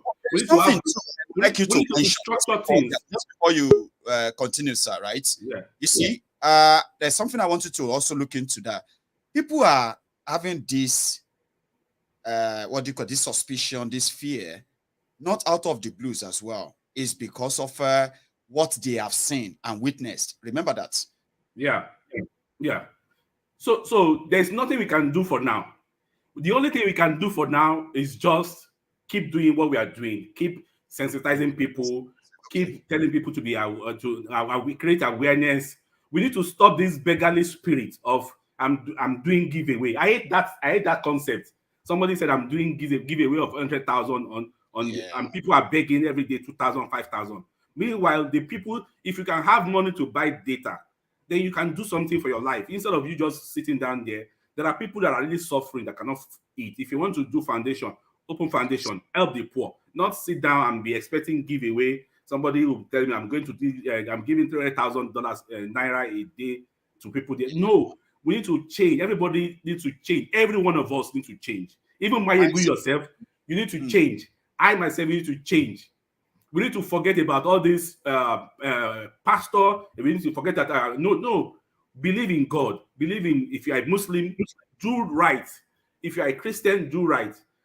If all of us we are doing what the Quran is saying, we are doing what Bible is saying.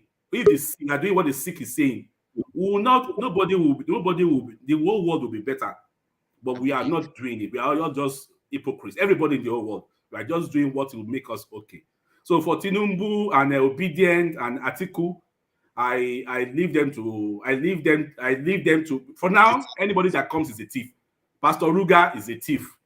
Anyone you can mention, all of them. Everybody is. So you cannot get a saint. You cannot get a saint to come around Nigeria. So forget about that. If you are waiting for when somebody clean will come out and tell you that you are just lying. Thank you so much, sir. Let me, I love that. I love the passion as well, right?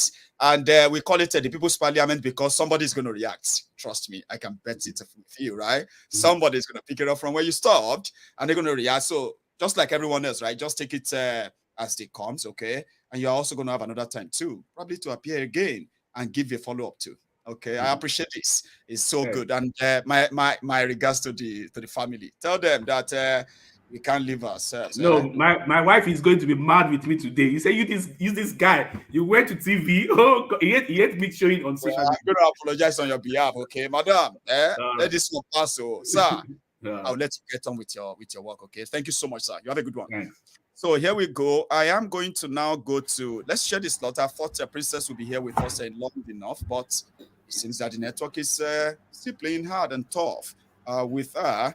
There's also someone I actually thought will stay long. I mean, he's been in and nothing for so long. But I am just going to now go straight to Uche. My brother, I'm coming to you. Yeah, thank you. Good ones. I'm coming to you. I'm just sharing the slot first. So then I'm going to go to my brother, Modil. It's good to see you again, by the way. So I'm coming to you. Then after that, I'm going to go to Shitu Ishola. My dear good brother, you made it tonight as well. Such a pleasure to see your face. Then Adiola, you will be next. But here is something, by the way. While Uche is probably speaking, right? The princess comes in, right? I will let her have the slot after Uche. Okay, just as a courtesy. She's been having trouble with her network so far. So I'll let Uche hit on. Sir, over to you.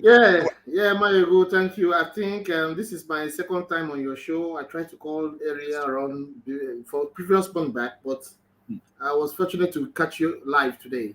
And I just want to be brief. I'm not going to be I'm not going to be staying for long, just like 5 minutes. I listened to the brother that just left now. Hello, can you hear me? Go on. Yeah, I listened to the brother that just spoke now from Canada. I think we're in the same situation, and I understand how he feels. It's very painful. We in diaspora to see, to live outside Nigeria, and we'll see things that we know that we are capable. We have the human resources, we have the natural resources, and we have the intellect to fix this thing, to be in that position. It's very painful for us. I understand. Like I've been to so many countries. He was talking about Dubai. I'm presently in Doha, which is Qatar, a country that is like 15 years ago was just a pure desert, but today it's like the pearl of the Arabian Peninsula. If you can check it online, it's a very beautiful place. Yes, I don't want to dabble much into the political discussion, but I have something I want to contribute. Please, from another angle. Okay, fine. Go on, yeah, from another angle. The only thing that makes a country to work and to be in the states at which we are expecting to be in the 21st century is a country that goes that follows the institution, and a country that is at least corruption free. Even if there is corruption, it should be very minute, very infinitesimal, very small. Even for I've been listening to Nigerian politicians that they have never told us exactly how they're going to curb corruption. You cannot curb corruption by with police or EFCC and everything. We don't have a system.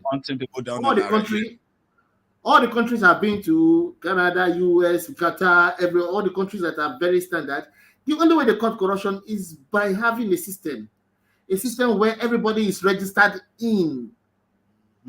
And your income will be recorded. Your business will be recorded. Nobody chase you. If the police want you, they'll just get your fingerprint or get your details and get to you. The politicians you cannot steal money that is you didn't earn. Everything has to pass through your card to your bank account, to any business you're doing. It will be very plain. We don't need so many police. The only thing we need is the system and the CCTV and other government this technological advancement. None of our politicians are saying this. You cannot control they cannot control corruption by BS saying the court, the judiciary. No. Everybody has to be in the system. The system checks itself. The system controls everybody, whether the poor or the rich or the Nigeria has no system. Therefore, there's no even where you can say, where should you start from? Buhari came and he completely destroyed the entire what is left of the Nigerian system. So here we are now. Where are we headed? Hello. Uche, sir, yeah, please. Just trying to have a convo with you on this issue of a failed system. No system. Go on. So without a system, we cannot control anything. Forget about what the politicians are telling us. If you want to build up this is what I mean by system. For example, I'll give you, all of you are in diaspora. Yes. Without your card, your national ID card or your citizenship card, you cannot do anything. You cannot buy things. There are certain things you cannot do. your salary comes through it, your business comes through it, your children registration comes through it. So we will know each and everyone. This controls security. If you see a Nigerian without an identity card, you have to arrest him. This could be a Boko Haram. That's why we are having people from the north or from Niger coming to Nigeria without, you cannot identify them. No. You cannot, you don't have identity. We are supposed to know people coming from so without that system, we are just vulnerable to anything. Forget about what the politician can do. We can start somewhere, but every government that is coming to play should try to get what do you call it? A control system that will register every Nigerian and include the companies, the private sector have to be involved because they have to employ you with your ID card. Without ID card, you cannot employ you. You have to have a valid ID card that is in the system that have your data. Everything about you, your salary, what's it called, range, and what you do, and everything. That's the only way you can control security. And even if you want to carry out census, it's easy. If you want to have your medical history, it's easy. If you want to have your health history, it's easy. Everything. That's well, I know it's kind of advanced, but Nigeria.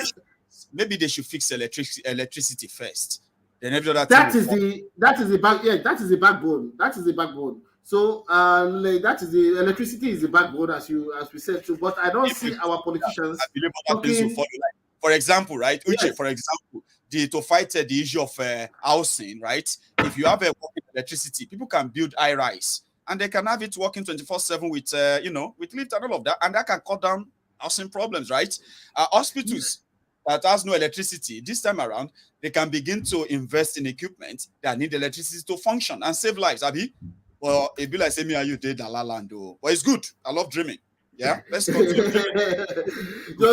I strongly agree with you because everything boils down to power. Everything boils down to power. With power, you can achieve this, and you can get a lot of investors coming in, and industrialization will be booming, and a lot of security will be will be very, very active because of the CCTV. You see that CCTV you mentioned, with a working electricity, communities can even invest in a CCTV camera for their communities. Light day. So light first. Uche. So thank you. Yes, light. Yes, that's what I'm saying. Once there is power, these things will come to play. Power is the fundamental, it's like the dome of the pizza. It's like when you want to make a pizza, the dough is the main foundation of the pizza. So without power, it's nothing. Thank you, Uche. My brother, I appreciate your time with us tonight, okay? My regards to Doha. Did you say you are joining us? You joined us from Doha, is that right? Yes, I'm in Doha now. Well, I'll be in UK maybe in the next 2 weeks. Oh, see you. I want to be like you when I grow up. Right? Thank you so much. Now, the country they push us up and down. I'm a facility engineer. I manage a lot of assets. Yeah. You should be proud. I mean, thank you for being part of us tonight. Okay, I appreciate that. You should stay safe, Baba. Thank you. So that's from Doha. And then I'm going to go now to, I am going to go to Module. I believe Module should be next. And then I am going to go to Adiola after. Ishola kind of got kicked out. He's joining us from Nigeria like a princess. And it's been terrible network, I would say. Princess is more active in the comment section. She's just never had the chance of staying longer with us. Yeah. So let me go to Module, my brother. The philosophical Module. Yeah, but... Yeah, but how far now? I am just here, surviving. How are you? I'm fine, sir. Good evening, sir. So, bro, you have the floor. It's good to have you on anyway. Yeah. Yeah, thank you. Thank you for the good job. Thank you for your efforts, Thanks. The enlightenment and, the sleepless nights. Just the level of patriotism. And I'm going to begin from this patriotism stuff and link it to, the title of, today's broadcast. Great. I think it was the word patriotism. I think I've heard it the most from Buhari's mouth. Because of especially these military guys, they are always like big on, the youths are not patriotic and all of this stuff. So I've kind of like, what does patriotism mean? In its truest sense. Yeah. So when they say they want it to be patriotic, but what they are really saying is that they want it to be patriotic to them. I'm like a nice guy. Because I've kind of like looked at it, and I'm gonna my conversation here, my intervention here, I'm going to like put a bit of, you know, something I learned in my sociology class, one of my sociology classes. There is this, it's a theory, but some sociologists feel it's like a sub-theory. It's called symbolic interactionism. You know, so by Bloomer or whatever, symbolic interactionism basically like hinges on three premises. The first one is that human beings act towards things on the basis of the meanings they have for them. So when the question where Nigeria is headed, I feel, and it's glaring for everyone, that Nigeria is headed towards destruction. But some other people believe that, oh, it's still El Dorado. Things can still be redeemed. It's just a function of the meaning we've attached to the sufferings in the land, the killings, you know, and how much all of our resources, you know, go into subsidizing and funding the lifestyle of these people. I saw a video on YouTube yesterday where this musician, Portable, left Oyetola's mansion or so, the government office, with a bag of cash. You know, and I got emotional. I'm like, wow, is this what they do with our money? So there is no way the country can, like, you know, remove itself from this cul-de-sac, because every money, what people do not know is that Nigeria is the poverty cap. The heck is not a black hole. From maybe basic level, basic one or so, we've been taught one of the fundamental, you know, laws of matter or whatever, that matter is never created nor destroyed. If someone is poor, if someone that's not lazy is poor, it's because someone somewhere is getting the money that also we accrue. So, the of their labor, or divide exactly the reward for their labor. Exactly, that's what is happening. So people think, so the meaning we've been able to, like, so this is still like linking this conversation to symbolic interactionism. Now we are attaching the meaning to it. Oh, that politicians are stealing, blah blah blah. Some people, the meaning they've been able to like attach to what's happening in the country is that, oh, this is a ladder that guarantees upward mobility for them. Politics. It has guaranteed upward mobility for Tinubu. It has guaranteed mobility for MC Oluomo and all of this stuff. So they see it as the surest path. I'm 32. I'm still in school. So how many people would want to, like, you know, venture into this path when they could just, like, you know, queue behind someone, and in a year or two, they are riding range. So this is, yeah. So this is just, and I'm going to close with this, and I expressed it on Facebook. Mr. Fashua, I'm not sure if you know Mr. Fashua. Mr. Tope Fashua. He is someone, I'm not going to say was. People go on Facebook and they attack him for supporting Tinubu. He's a big fan of Tinubu now. 2 weeks ago, I said I would not do that. Mr. Fashua's case, very brilliant man. I've like worked with him closely. He's very particular about the youth. This is not hearsay. I have interacted with him. There was a time he needed someone to, like, you know, work on, to deliver a talk at the CBN. And he asked me to get in touch with one of my statistics. I used to be a lecturer in Unilag. So he asked me to get in touch with one of my professors in Unilag. So the guy called one very big money. Then he challenged me. He said, yeah, you have a master's in math education, but you should be able to do this. You know, I'm sure you took lots of statistics courses. Then he challenged me.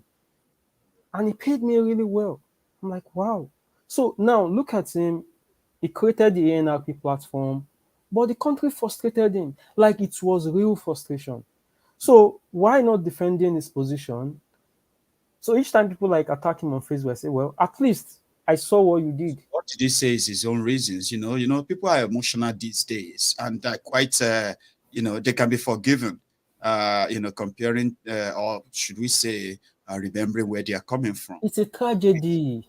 It's a tragedy. It's really like, Mr. Fashwa, I've not had time to talk with him the last couple of years, but with his brilliance and everything, it's a tragedy that someone like him would be supporting a cook. Like, I see people support Tinubu, all of these politicians, and I'm like, wow, it's so unfortunate what Nigeria has made of Nigerians. Have you seen series on Pablo Escobar at all? Not exactly. I know you are the guy. You are what do you call? You are a PhD. What do you call it? Candidate. I'm a PhD student. Yeah. Which simply means that you probably have less time to watch some of these things, but sometimes you should, especially when you are in sociology as well, right? I'm in math education. I'm in mathematics education. Sorry, again, math education. Did you say? Yeah, I just like reading. So you just read about okay. So I'm sorry. Now, I want you once in a while like that, right? I want you to venture in and see something like don't read. I want you to see the movie, the depiction of Pablo Escobar. I'll tell you a bit. Probably you'll be interested to read more, okay? Of course, sir. Tinubu represents Pablo Escobar of this 21st century, and I will tell you. Pablo Escobar was making so much money in drug that those who were laundering the money for him, they were in top banks in America. I'm talking about executive of top banks in America who are also using the same money to ensure that America, who are going after narcotics and all of those things, right? They are there are laws that continue to whittle down the chase after Escobar. Then it got to a point. That means he's built this international relationship with powerful people that you would never believe ever have anything to do with him, right? And he now got to a stage, he realized that he's got so much money. It was from a very poor background, right? And then he had access to so much money, he could help the poor people. He started investing in the people back in his country. The drug money made from abroad, right? And they, in order to first they were laundering the money, buying properties, but it was so much. They started investing in the people. That sounds like a good thing, right? Yeah. Government in this country were so corrupt that he became a government. How? He started investing in buying political offices for different people who were like politicians, and they ended up in his payroll. What were they doing? There were those who were getting his money from America, trying to protect him from America. If they fail, if America comes for him, there will be no country in South America that will likely to give him up. The point I'm trying to make is this. He got so powerful that he could make a president. Without even showing up on campaign trail, he doesn't even post, but they know him, his money, right? He made powerful people. Well, he became so scared as they are closing in on him until he felt like, I'm just going to run for president. So if I'm the president, then who is going to come and arrest me? Who is going to challenge me? That was his greatest undoing. The people he made found that, you are so good in us using your money to be powerful. Tinubu returned to Nigeria. He invested his money, the drug money, in Nadeco, a pro-democratic movement. Something so easy to worm your way into the hearts of the Americans. He invested so much that he got to a point, those who are in exile. I'm just giving you the background now, and I want you to go and see that movie, and then you can contextualize it with what Tinubu is. And then if anybody comes out to try to explain their way out of why they are choosing Tinubu and the rest of that, it won't make sense to somebody like me. Well, I will respect them, but not be everybody could respect them, right? Tinubu invested this money in the democratic movement that was put up outside Nigeria as another means of clearing his money, the drug money, right? So over time, he became the darling of those who have access to power. And they became his friends. When it was time for him to test the water, nobody could suspect anything. He gained power and he became governor. Somebody wrote, like, how did you become governor? How? What happened? Because the people who were supposed to see, they covered it because they've been feeding from it for so long. It was a payback time. Gani Faweyimi had to be begged to settle out of court, right? Yeah. So the bottom line is this. Pablo Escobar didn't become president or succeeded in running for Senate. In fact, do you know that Pablo Escobar actually ran for Senate? He won a senatorial seat, like Buruji Kashamu. right? Ran for Senate in Nigeria. He became a senator. Nobody got him, right? But Pablo didn't become president. But Tinubu can be president. And if anybody think that is so right because he's never caught or jailed, oh man, Module, you can possibly just say, the education is a waste. Why are we getting educated? To live normally and morally and live something for the society that can be just. I just thought I should tell you to go and watch that. Pablo Escobar. Yeah, of course, I will. Thank you so much. And on this education thing, Fafunwa now, how Fafunwa defined education always like rings in my head. He ended his definition sort of, education is the transmission of values, attitudes, beliefs, so to produce an individual that would be useful to society. So, and that's why the education that existed before the colonial masters was functional. That's one unique thing about it. That was how we were taught in the university then. Every student of education, functional education, all of this stuff. So there is a difference between certification and education. Most of us are just certificated. What we just brandish about is certificates, because when we talk education and you see what is harming you, and you are still like hell-bent on sticking with it, then your education is questionable because so it's certification. Most of us are just certificated. When you go online and you see what people write, all of this stuff, you see, it's just certification. There is very little education going around. What's the education in 140 students in a class? I said it now. When I was in JSS1, we were 140 in a class in State High School in my town there in Ibereko in Lagos State. I returned there 2 years ago to volunteer. There were 2 classes under the 3. So what are we talking about? There are maybe 606 secondary schools in Lagos State, maybe 606 secondary schools. How many primary schools? I don't know, but there are maybe 600 something. The average teacher in Lagos State teaches. They are shunning out people who are probably can only be Agberos. Of course, no. This is it. Now let me now bust a bubble. I've got lots of people. Lots of friends. I have lots of friends because I do tutoring. I still do tutoring. And I have lots of friends that are teachers in Lagos State schools. You dare not, as a teacher, you dare not fail students. They write on the boards for them in Lagos State.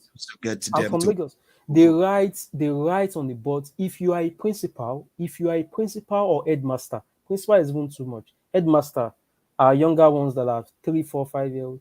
If you are an headmaster, maybe they want to write common entrance or so, and you stop teachers, and you do not initiate malpractice, they may just put maybe cocaine in your office, or they will transfer you to schools that are behind the sea.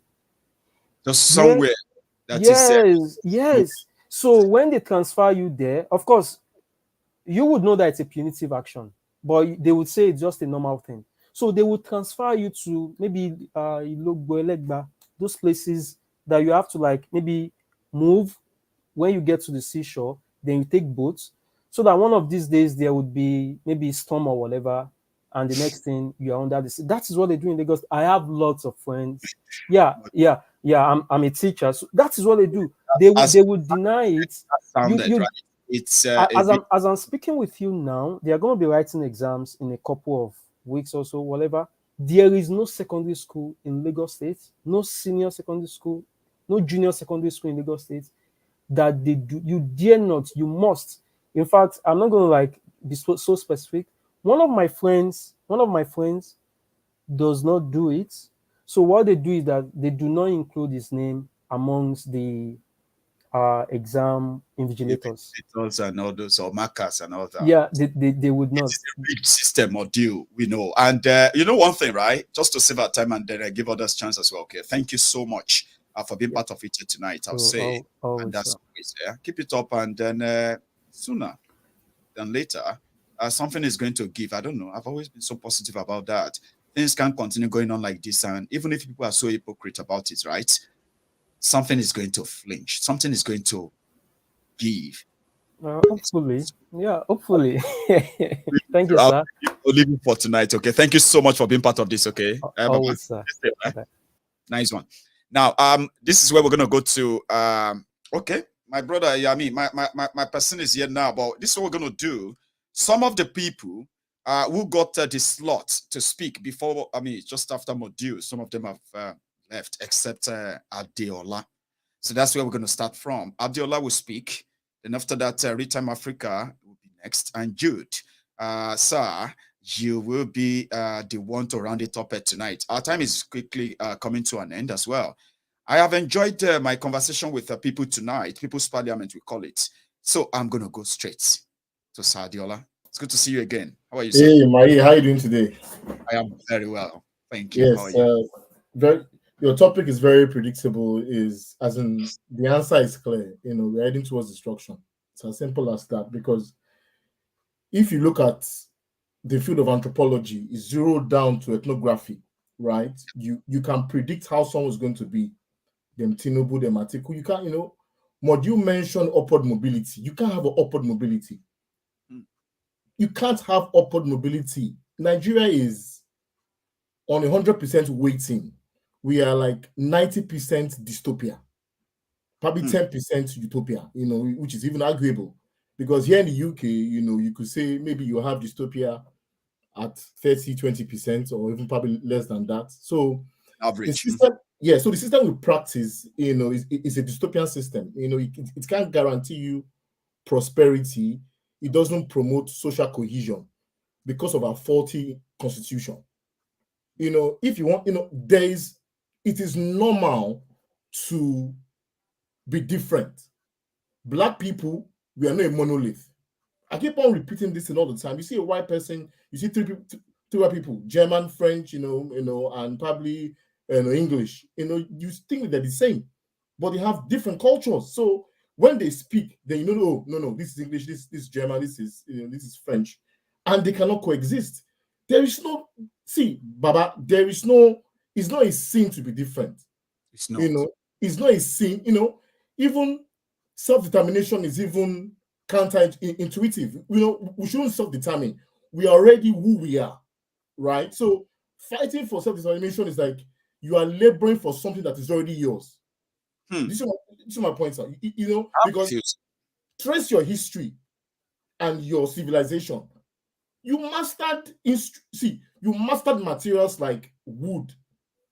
You mastered materials like metal, and you were able to create something out of it.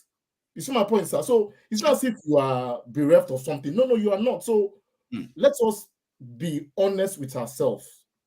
So it's quite we say it's quite pretty much honest if we say the advocacy is for the Yoruba independence, not self-determination anymore. We've already determined who we are, and we don't probably have to.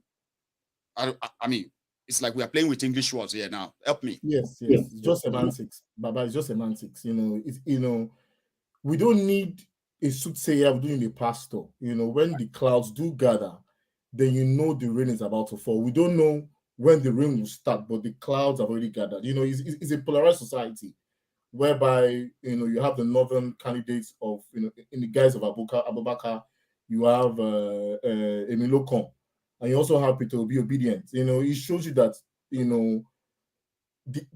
if by their candidacy they are showing off that we are ripe for us to move away.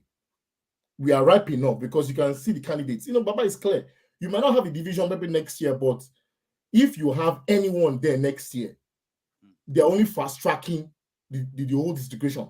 There's no path. There's no path for prosperity. Let's get it right. The last time we spoke, I said to you that these people practice tokenism. They practice tokenism. They hand out tokens at every point in time to people, in places of influence. So it's just tokenism. It's a system that is doomed for correction. So no matter how we, we color it or however we say, whatever we say, it is very, very predictable. If those guys, if Atiku said, "Oh, I'll come in and I'll be able to, have some form of referendum," then we know we are towards the part of, whereby we can salvage something. That's part of the reasons why. That's another thing that some people are trying to make people understand that. You see, your election is without any substance. There is no. It's not issue based, right?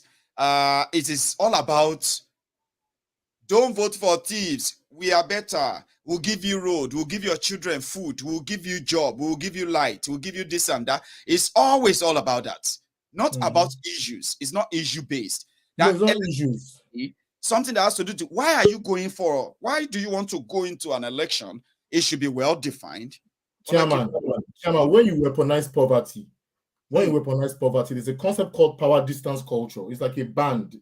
Power distance culture talks about the extent people are willing to tolerate inequality. This is my point, sir. So we are comfortable in tolerating inequality. The power distance culture in the West is almost non-existent. You see my point, sir? So they've weaponized poverty, and the power distance culture keeps on growing by the day. It's a band, and at some point it is going to break. Let me put something before you, which is part of what many have been saying as well. You said something about identity, if I understood you well, sir, right? Something about identity, and there's nothing wrong being different. There's nothing wrong being saying, "Oh, it's who we are, and we want to remain like that without any interference." There's nothing wrong in us to be on your own or even be in your own affair. So I want you to say more on that, because the journey is this, right? We know if Nigeria ends tomorrow, the next question is going to be, where are all of us going to be? Some have already said that, don't ask us that question. We know where we're going to be. We're just going to make our identity even more clearer. So help me tell them there is nothing wrong in Yorubas saying we want to be on our own. It is not a disrespect to whoever is a non-Yoruba, right? It is in fact a call for them to pick up the gauntlet as well. Let me expatiate on that. If you cannot express yourself, you're as good as dead, and you can't even, you're as good as dead means is a singular comparison. There's nothing there. But if you can't express yourself, that means you are denying the world of what is inside of you, what God has put inside of you. So if you are kept in a contraption, you can't really express your true identity, then you're denying the world. These people are operating locally, but they are destroying us globally. You see my point, sir? That is what Nigeria does to you. It curbs you. You can't express yourself. You can't have access to opportunity, because, Baba, if you are able to express yourself, you'll be able to provide opportunity for people to thrive and prosper. So it's clear. There's something the man will have a place to express himself, and he will contribute. The Englishman has a place to express himself, and he will contribute. So if you keep people down, Baba, you can't even come up with an invention without facing our bureaucratic problems in Nigeria. You can't even come up, even if you're doing fintech, there are barriers you have to climb. Yes. Who succeeds that way? Baba, is an anomaly. See, it's so annoying that people would just stay there. The people that jackpot, people like me, I don't blame them anyway. So there is nothing in your difference. It is meant to be celebrated. So if you're Yoruba, celebrate your heritage. If you're Igbo, have your own independence. And if you choose, because obviously, we're talking about, let us not sound as if this is some form of utopia. there will be problems along the line. There'll be we'll have to decide. But it is good for a Bielsa person to decide where he wants to go, how he wants to use resources, who he wants to partner with. He has the liberty to do that. I served there for a year. Baba, at some point, I was in tears because I could not reconcile the poverty on that ground and the oil wealth beneath. I couldn't reconcile it. Every Thursday, they'll flare gas that can power so many areas. So if the Bielsa man wants to decide what he wants to do with his oil, if he wants to decide who he wants to go with, then he's allowed to do that. I don't want to hear that, he must be subject to a British system that is far gone and far expired. If you keep us in that contraption, see, Baba, I don't believe you believe in God. If you truly believe in God, Baba, you allow people express themselves. You allow them to go. If they go and they prosper, then that's fantastic. If they come back and say, there's a different conversation. So if you tell us Nigeria is one, is indivisible, insoluble, Baba, you don't have the fear of God inside of you. You're not being truthful. You're right. No, devil, Baba, there's no way to substitute that name. Just give you devil. Remove your first name and give that person, Baba. You say your first name is devil, your middle name is devil, your last name is devil. It is very easy, self-actualized. It is God-given. It is your inalienable right to self-actualize. No one can take it from you, Baba. Nice one. Thank you so much, Baba. I appreciate your time with us tonight, as always, right? Usually, you and I we've always been the one to finish up the shows. Tonight, it seems that we have a lot of Votrons on the queue. I'll start with Jude after you, Adiola. Then I'm going to go to Ahmed. It may be now me and Lolo go finish and Clemo, me and you tonight. Okay. Thank you so much, man. God bless you, sir. Adiola, you stay safe, Baba. Thank you so much. You have a good one, sir. So I would go to let's go to Jude. Sir Jude. Yeah. Hey, my man, how are you? God bless you, my brother.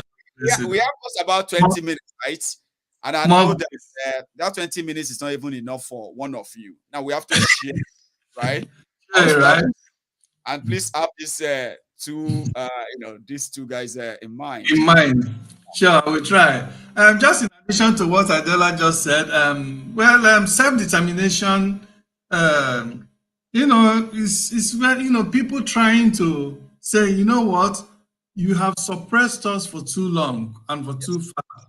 We want to chart our own course, because what happened in the Nigerian system is that the people of Nigeria, that is the indigenous people of Nigeria, their identity have far been opaqued and suppressed by the Nigerian system, that it has made it so difficult for the indigenous people to grow, to actualize their full potentials, okay, to be able to compete with their counterpart all over the world, while still being in that, in their natural habitat, which is their land.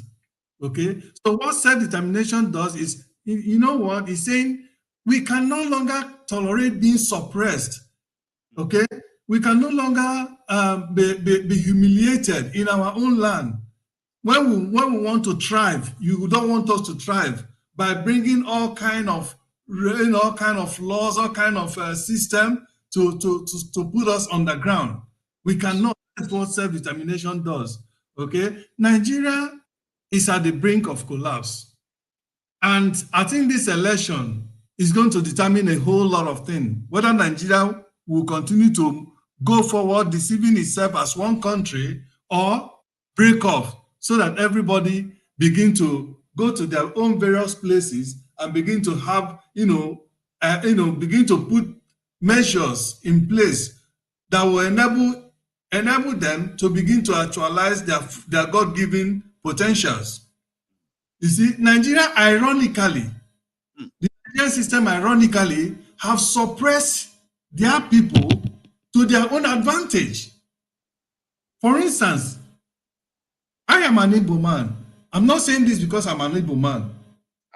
If Nigeria has acknowledged the potential that lies in the Igbo man, Do you know that Aba today would have become another Japan in terms of the creativity, in terms of what they can do?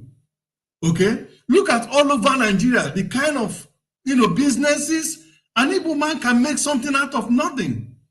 Somebody, Jude, there was a time I said it on this program. I said, even though the Igbos have been under profiling since 1960, yeah, but if you still want to look at all of us from every part of Nigeria today, there is no Nigerian that is a real Nigerian than an Igbo man in Nigeria.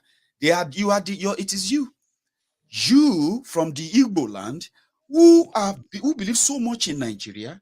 I mean, what do you call it? That you are able to put your money everywhere, and the people who claim Nigeria more, they will never put it anywhere, not in Igbo land. So I said, these people who have done so much, despite all Nigeria did to them, and they continue to invest everywhere. And you said they don't believe in Nigeria, and you treat them this way. If they say they are, and then you don't want us to rule. We are not interested.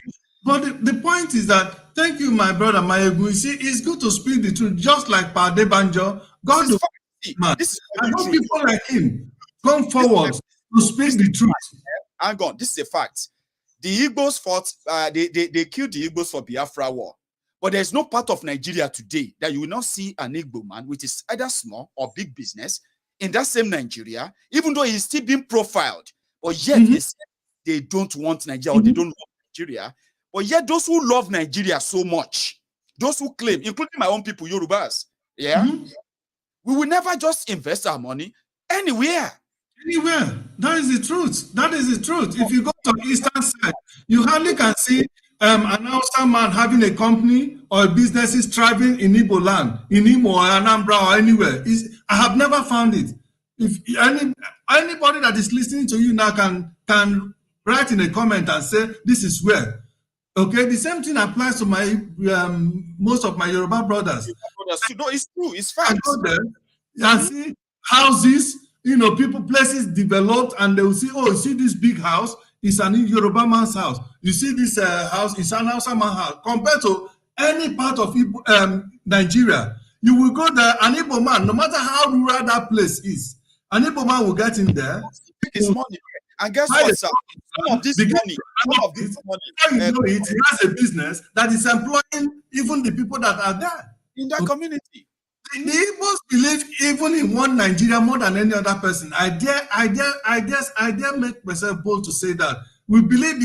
Up until now, I don't see myself as an Igbo. Up until this since Buhari came, I see myself as a Nigerian first before an Igbo man. You know why? Because I believe in the unity of Nigeria. I schooled in different places in Nigeria, and I've lived in many places in Nigeria, including Lagos and some other places. I was a teacher sometime in Ondo State, and also, schooled in other parts of Nigeria. So I believe initially in one Nigeria, but now the situation has come is such that there is just nothing to get out of Nigeria anymore. Because what you get from Nigeria by staying in one Nigeria is killing, senseless killing. A situation where terrorists will be arrested and be put to jail. And then the president of Nigeria will release them and say they are repentant. And release them, not just releasing them, giving them a red carpet reception, putting them on salary, then enlisting them in the Nigerian police, in Nigerian army. And then you see so many innocent Nigerians, many of them languishing in jail. Some didn't even commit an offense. Some even just petty stealing to survive from poverty that the same system have put them into. And then they'll be arrested and put in jail.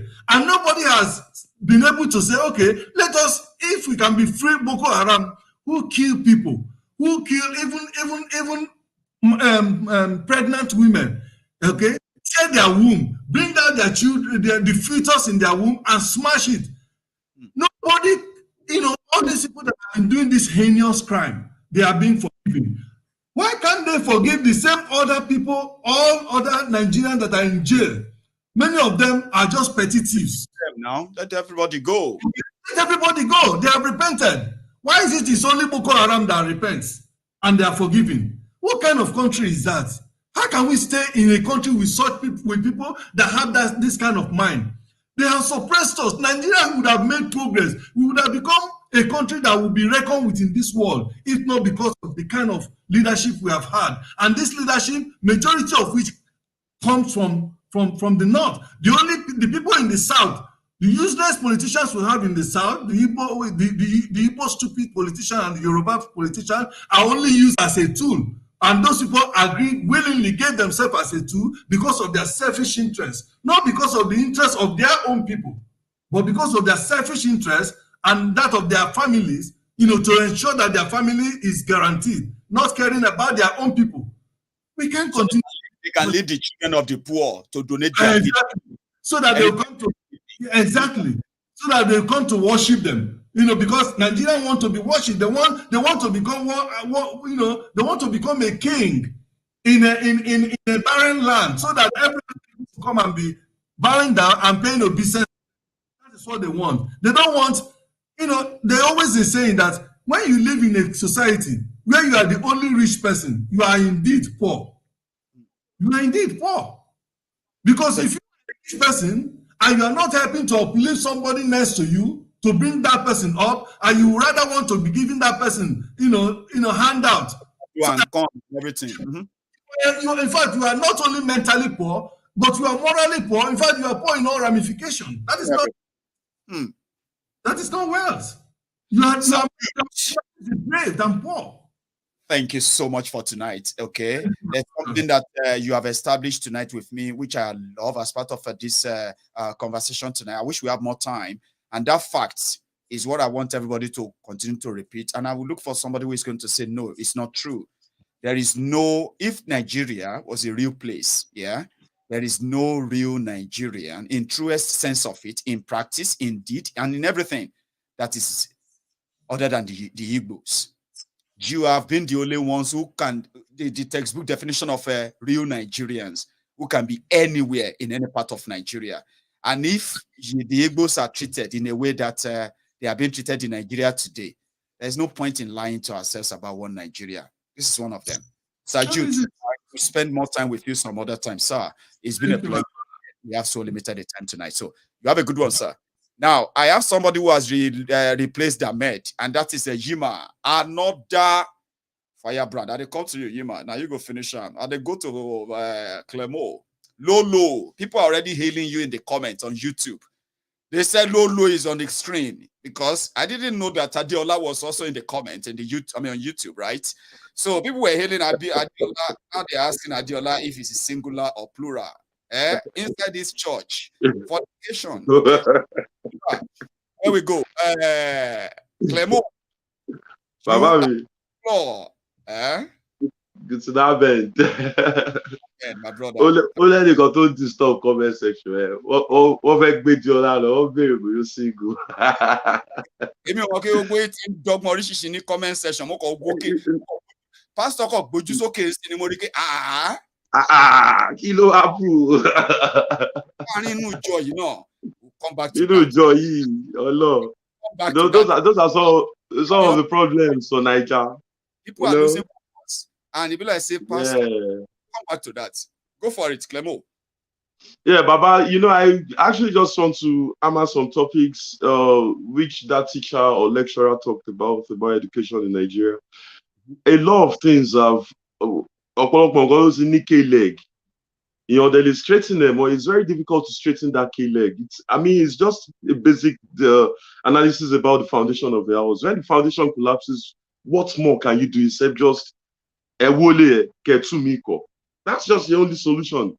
And that's the case study about Nigeria. Education is not functioning. Why is it that when we run away from or escape the jungle and come to Europe or go to America or Canada, why is it like, all our people, when they get to school, they excel? Because I'm away. Got opportunity. Everybody lower on ASU strike. They're all own. Yeah, and that means like the idle land is devil's workshop. What do they do? What would they do to survive even after they graduate? It means more graduates. Because the pay your jackpot say, okay, oh my bon foreign. I took away again, be by at new school, what one go and the companies one go. No what one recruit, so you know, so I mean, and Adiola make mention of the point that France, Germany, England cannot coexist. To the relay they need See German by French sọ̀rọ̀. That's why Yoruba nation have to get established right now, and we still have a lot of work to do. Because even Tabata by Yoruba nation, you still have trouble within it.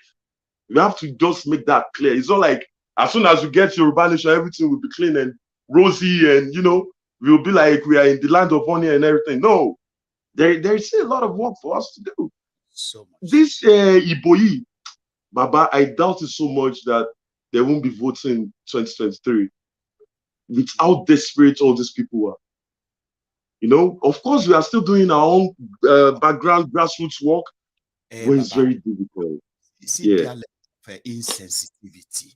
I mean, come on, we are not interested there because we have no role to play in the election for real, yeah?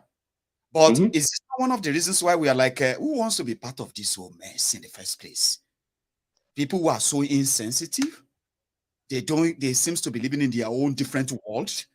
And then you were like, if you find yourself inside the pit, Baba, then say if you find yourself inside the hole, the first thing which should come to your head be say, stop digging. So you look at them, it seems like they are in their world. And if Nigeria is going to explode, make it explode because they are doing the right thing to them. Insensitivity. Clemo. I mean, see, you don't have electricity. The other bros who called in the other time was talking about where he was, Doha or something. I like his point because we don't have some few little things that are very important, which, for example, I would say database, right? Oh, yeah, key everybody. Fingerprint. Oh, my ID. To drive, to that means you have to drop your ID. Your car will be registered with your plate number and your name. Even to if you go to the gas station and pick up fuel without paying, only the camera getting your plate number, they already know where you are because it's about the database. Well, I tell you, at the level at all, we are still on, I mean, below zero. We are below zero. To even get to 1, we're very difficult. We are like -10. You understand? I mean, basic amenities, ordinary electricity, because the basic amenities, could see anything. Any Mongo our Falcons, one play against Cameroon. Mongo maybe by only comment sections come to one bed. They buy about Cameroon, our Ghana, Nigerians are stupid people. Nigeria, man, we are gunners. Nigeria, we don't have any value anymore in the whole world. Believe me. In fact, the only value we have right now, me as a person individually, is when I claim I'm a Yoruba. Because some of them knows our history. I prefer to say I'm a Yoruba than saying I'm a Nigerian. And then they're my own Yoruba. As soon as you tell your country, because sometimes call my dreadlocks, they think I'm from Gambia or something. Once I tell them I'm a Yoruba, they'll be like, oh, wow. If you tell them you are Nigerian, they will start to ask you different questions. Why was the jail asking you to come and... Yeah. You know, so this situation has gone from bad to worse. I mean, unrepairable, say. Peter Obi ò lè change ẹ Tinubu ẹ gbàgbé ẹ man. Ọ̀rọ̀ yìí ò ń ṣọ̀rọ̀ ẹ̀sìn mọ́, it's not about Christian Muslim. Àwọn atájáde ìsìn kọ́ àwọn tó yẹ pé irú mọ̀lẹ́ la believe nínú ẹ̀ ń kọ́. This is not the problem anymore. Even considering us, people like us, we no get any commitment to, you know what I mean? But exactly. It is still Muslim, Christian. They don't even talk about Babalawo. Yeah. Egbe rumole wa ki ile se fi lo Bible ten lo Quran mo fi say declaration abi ki wọ́n pè ẹ mo lo fa ka wo bóyá fa oni mu ya bi o Ògún àbí Ṣàngó say ni wa mọ́tò ni. So I mean the situation have gone for me take investor àwọn politicians more because they are so irritating. They say Adeleke for Osun State, Davido they go carry mic they sing I'm off me all this motherfuckers fuck out of here man. Ori mo pe rara Nigeria se bari won lórí crowd how many a lot of àwọn wèrè òdẹ ló ń jẹ́ ńlé o wọn ò níná nílé o Adeleke tí wọ́n lọ ń support bóyá Lamborghini ló gbé wá ẹ̀yin fò sókè èmi ló kàn wá ló kàn PDP power orí ti yí man. If you sell junks of crowd smelling people man, and the main reason is because of poverty wọn ò ní choice A working video telling I like see that video where chunks of PVC was inside. And you only blame Zazu now, Zazu. And to like ya bruku ti jaye baje. Oh, worry glory keke. Any come my approach. On my approach, you can't blame him. The situation of Nigeria pushed him to that level. He's a tout, he's a talk. You're calling me the man who are in your best society. One in England, one in Germany. You can't do without them. You know, what pains me the most is how the government spend money lavishly without bringing progress to the citizens. Why is it one catchuma dibo? Tabatu so pa sovereign states, ejo tún ma deny wa. Àwọn Hausa wa bẹ̀rẹ̀ sí ngwa Fulani, wọ́n wá tẹ̀ wá lórí mọ́lẹ̀, tẹ̀ wá lójú mọ́lẹ̀. No one believes that without the North you can't win an election. That's a big fucking lie.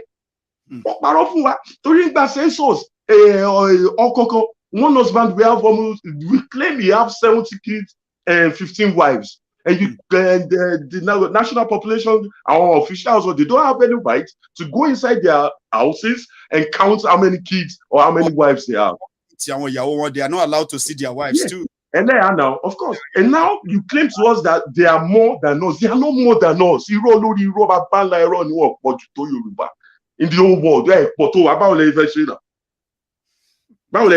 Yorubas are more than the Hausas. Thank you so much, Baba. At least. Yes, sir. I don't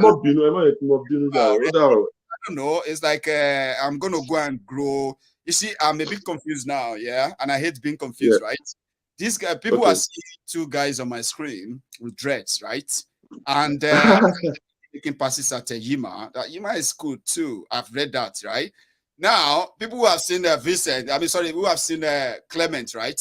They are now saying they look nicer than all the trouble he makes in the comment section and all of that, especially when you call it. Now, I am not feeling like maybe I should grow some dread, but then I remember Adiola. You go fit you. You go fit you, believe me. That again. I'll try. Okay, Baba. Ciao. Good night, sir. Good night. Thank you so much for your time. You have a good one. Cheers, Baba. So it's now me and Jima Gudu. Well done, sir. How are you, sir? Can you hear me?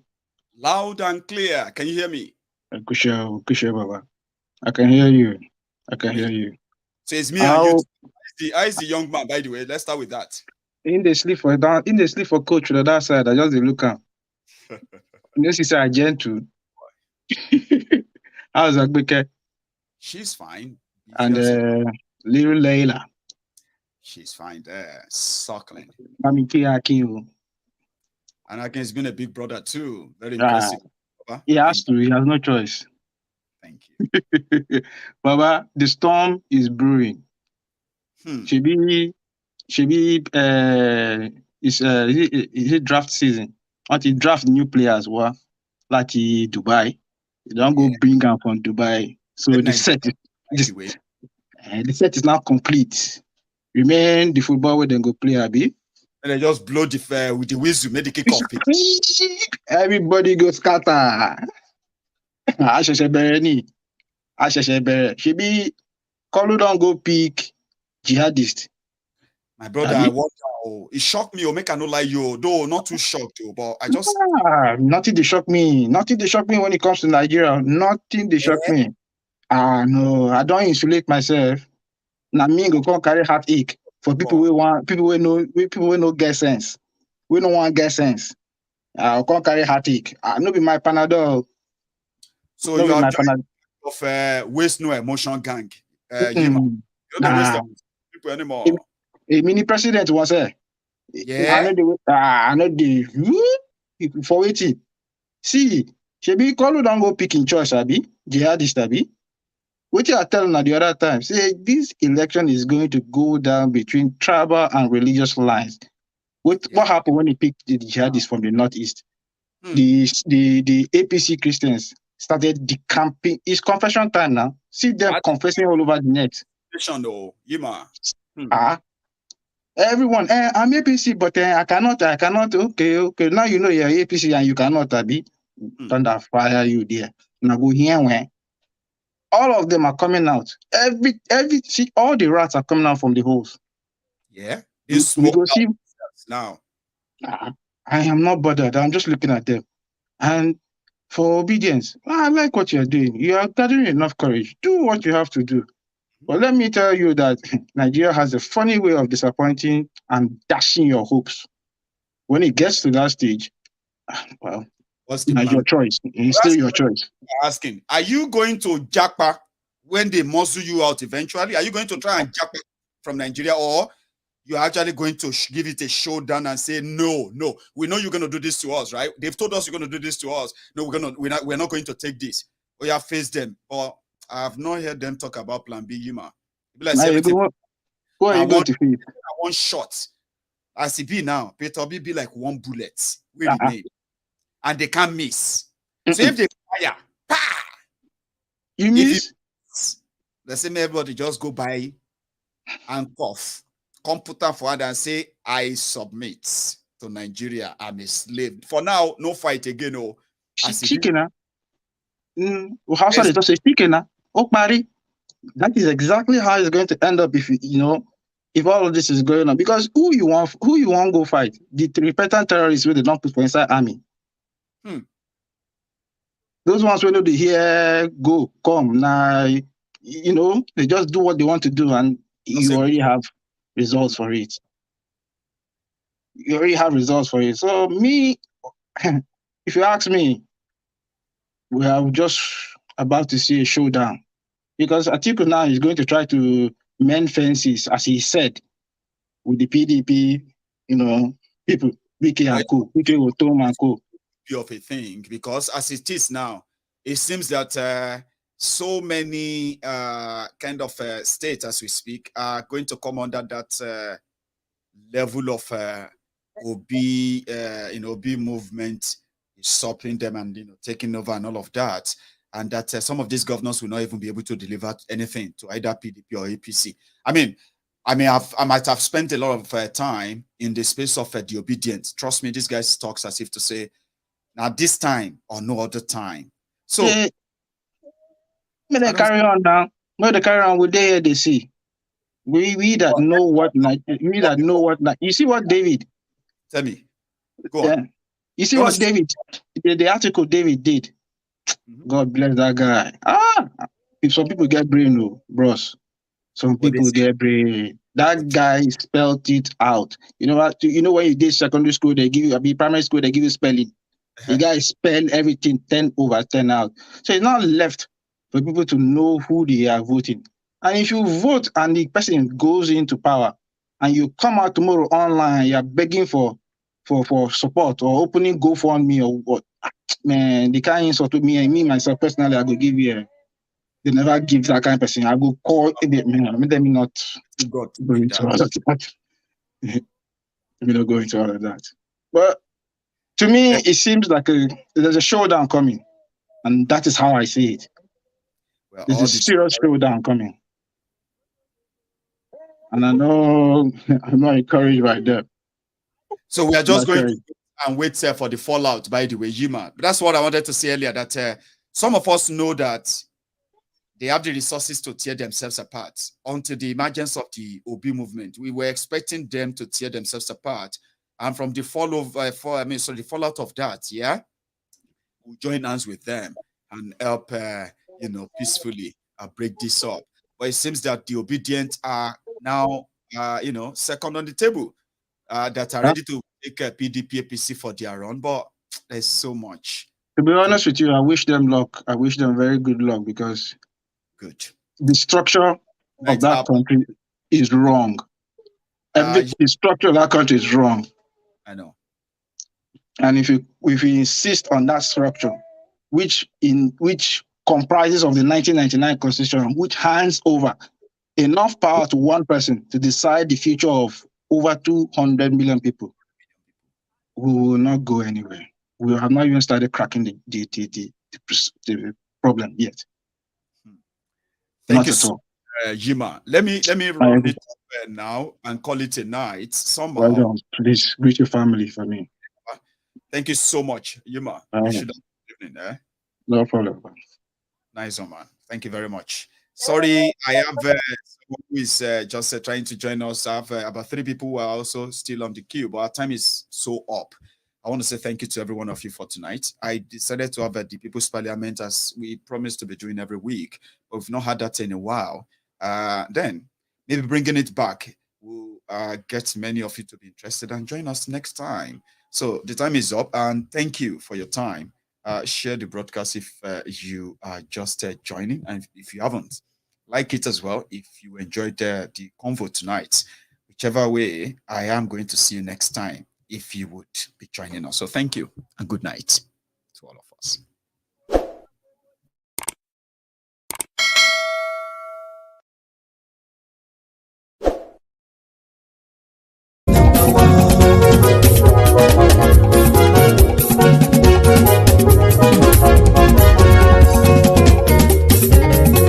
Àní ẹ̀sùn rákì. Maiyegun ti dé. Maiyegun ti dé. Ọ̀jẹ̀lú ẹ̀sùn rákì. Maiyegun ti dé. Àní ẹ̀sùn rákì. Maiyegun ti dé. Lórí Facebook. Maiyegun ti dé. Àní ẹ̀sùn rákì. Maiyegun ti dé. Lórí YouTube. Maiyegun ti dé. Àní ẹ̀sùn rákì.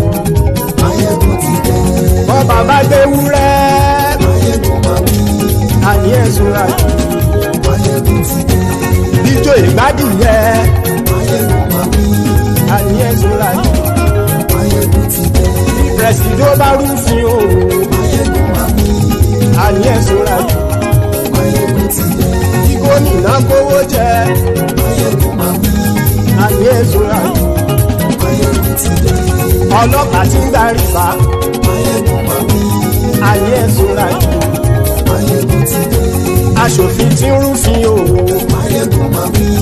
Àní ẹ̀sùn rákì. Maiyegun ti dé. Òkúrọ̀ olóṣèlú. Àní ẹ̀sùn rákì. Maiyegun ti dé. Ọ̀jẹ̀lú ẹ̀sùn rákì. Maiyegun ti dé. Àní ẹ̀sùn rákì. Maiyegun ti dé.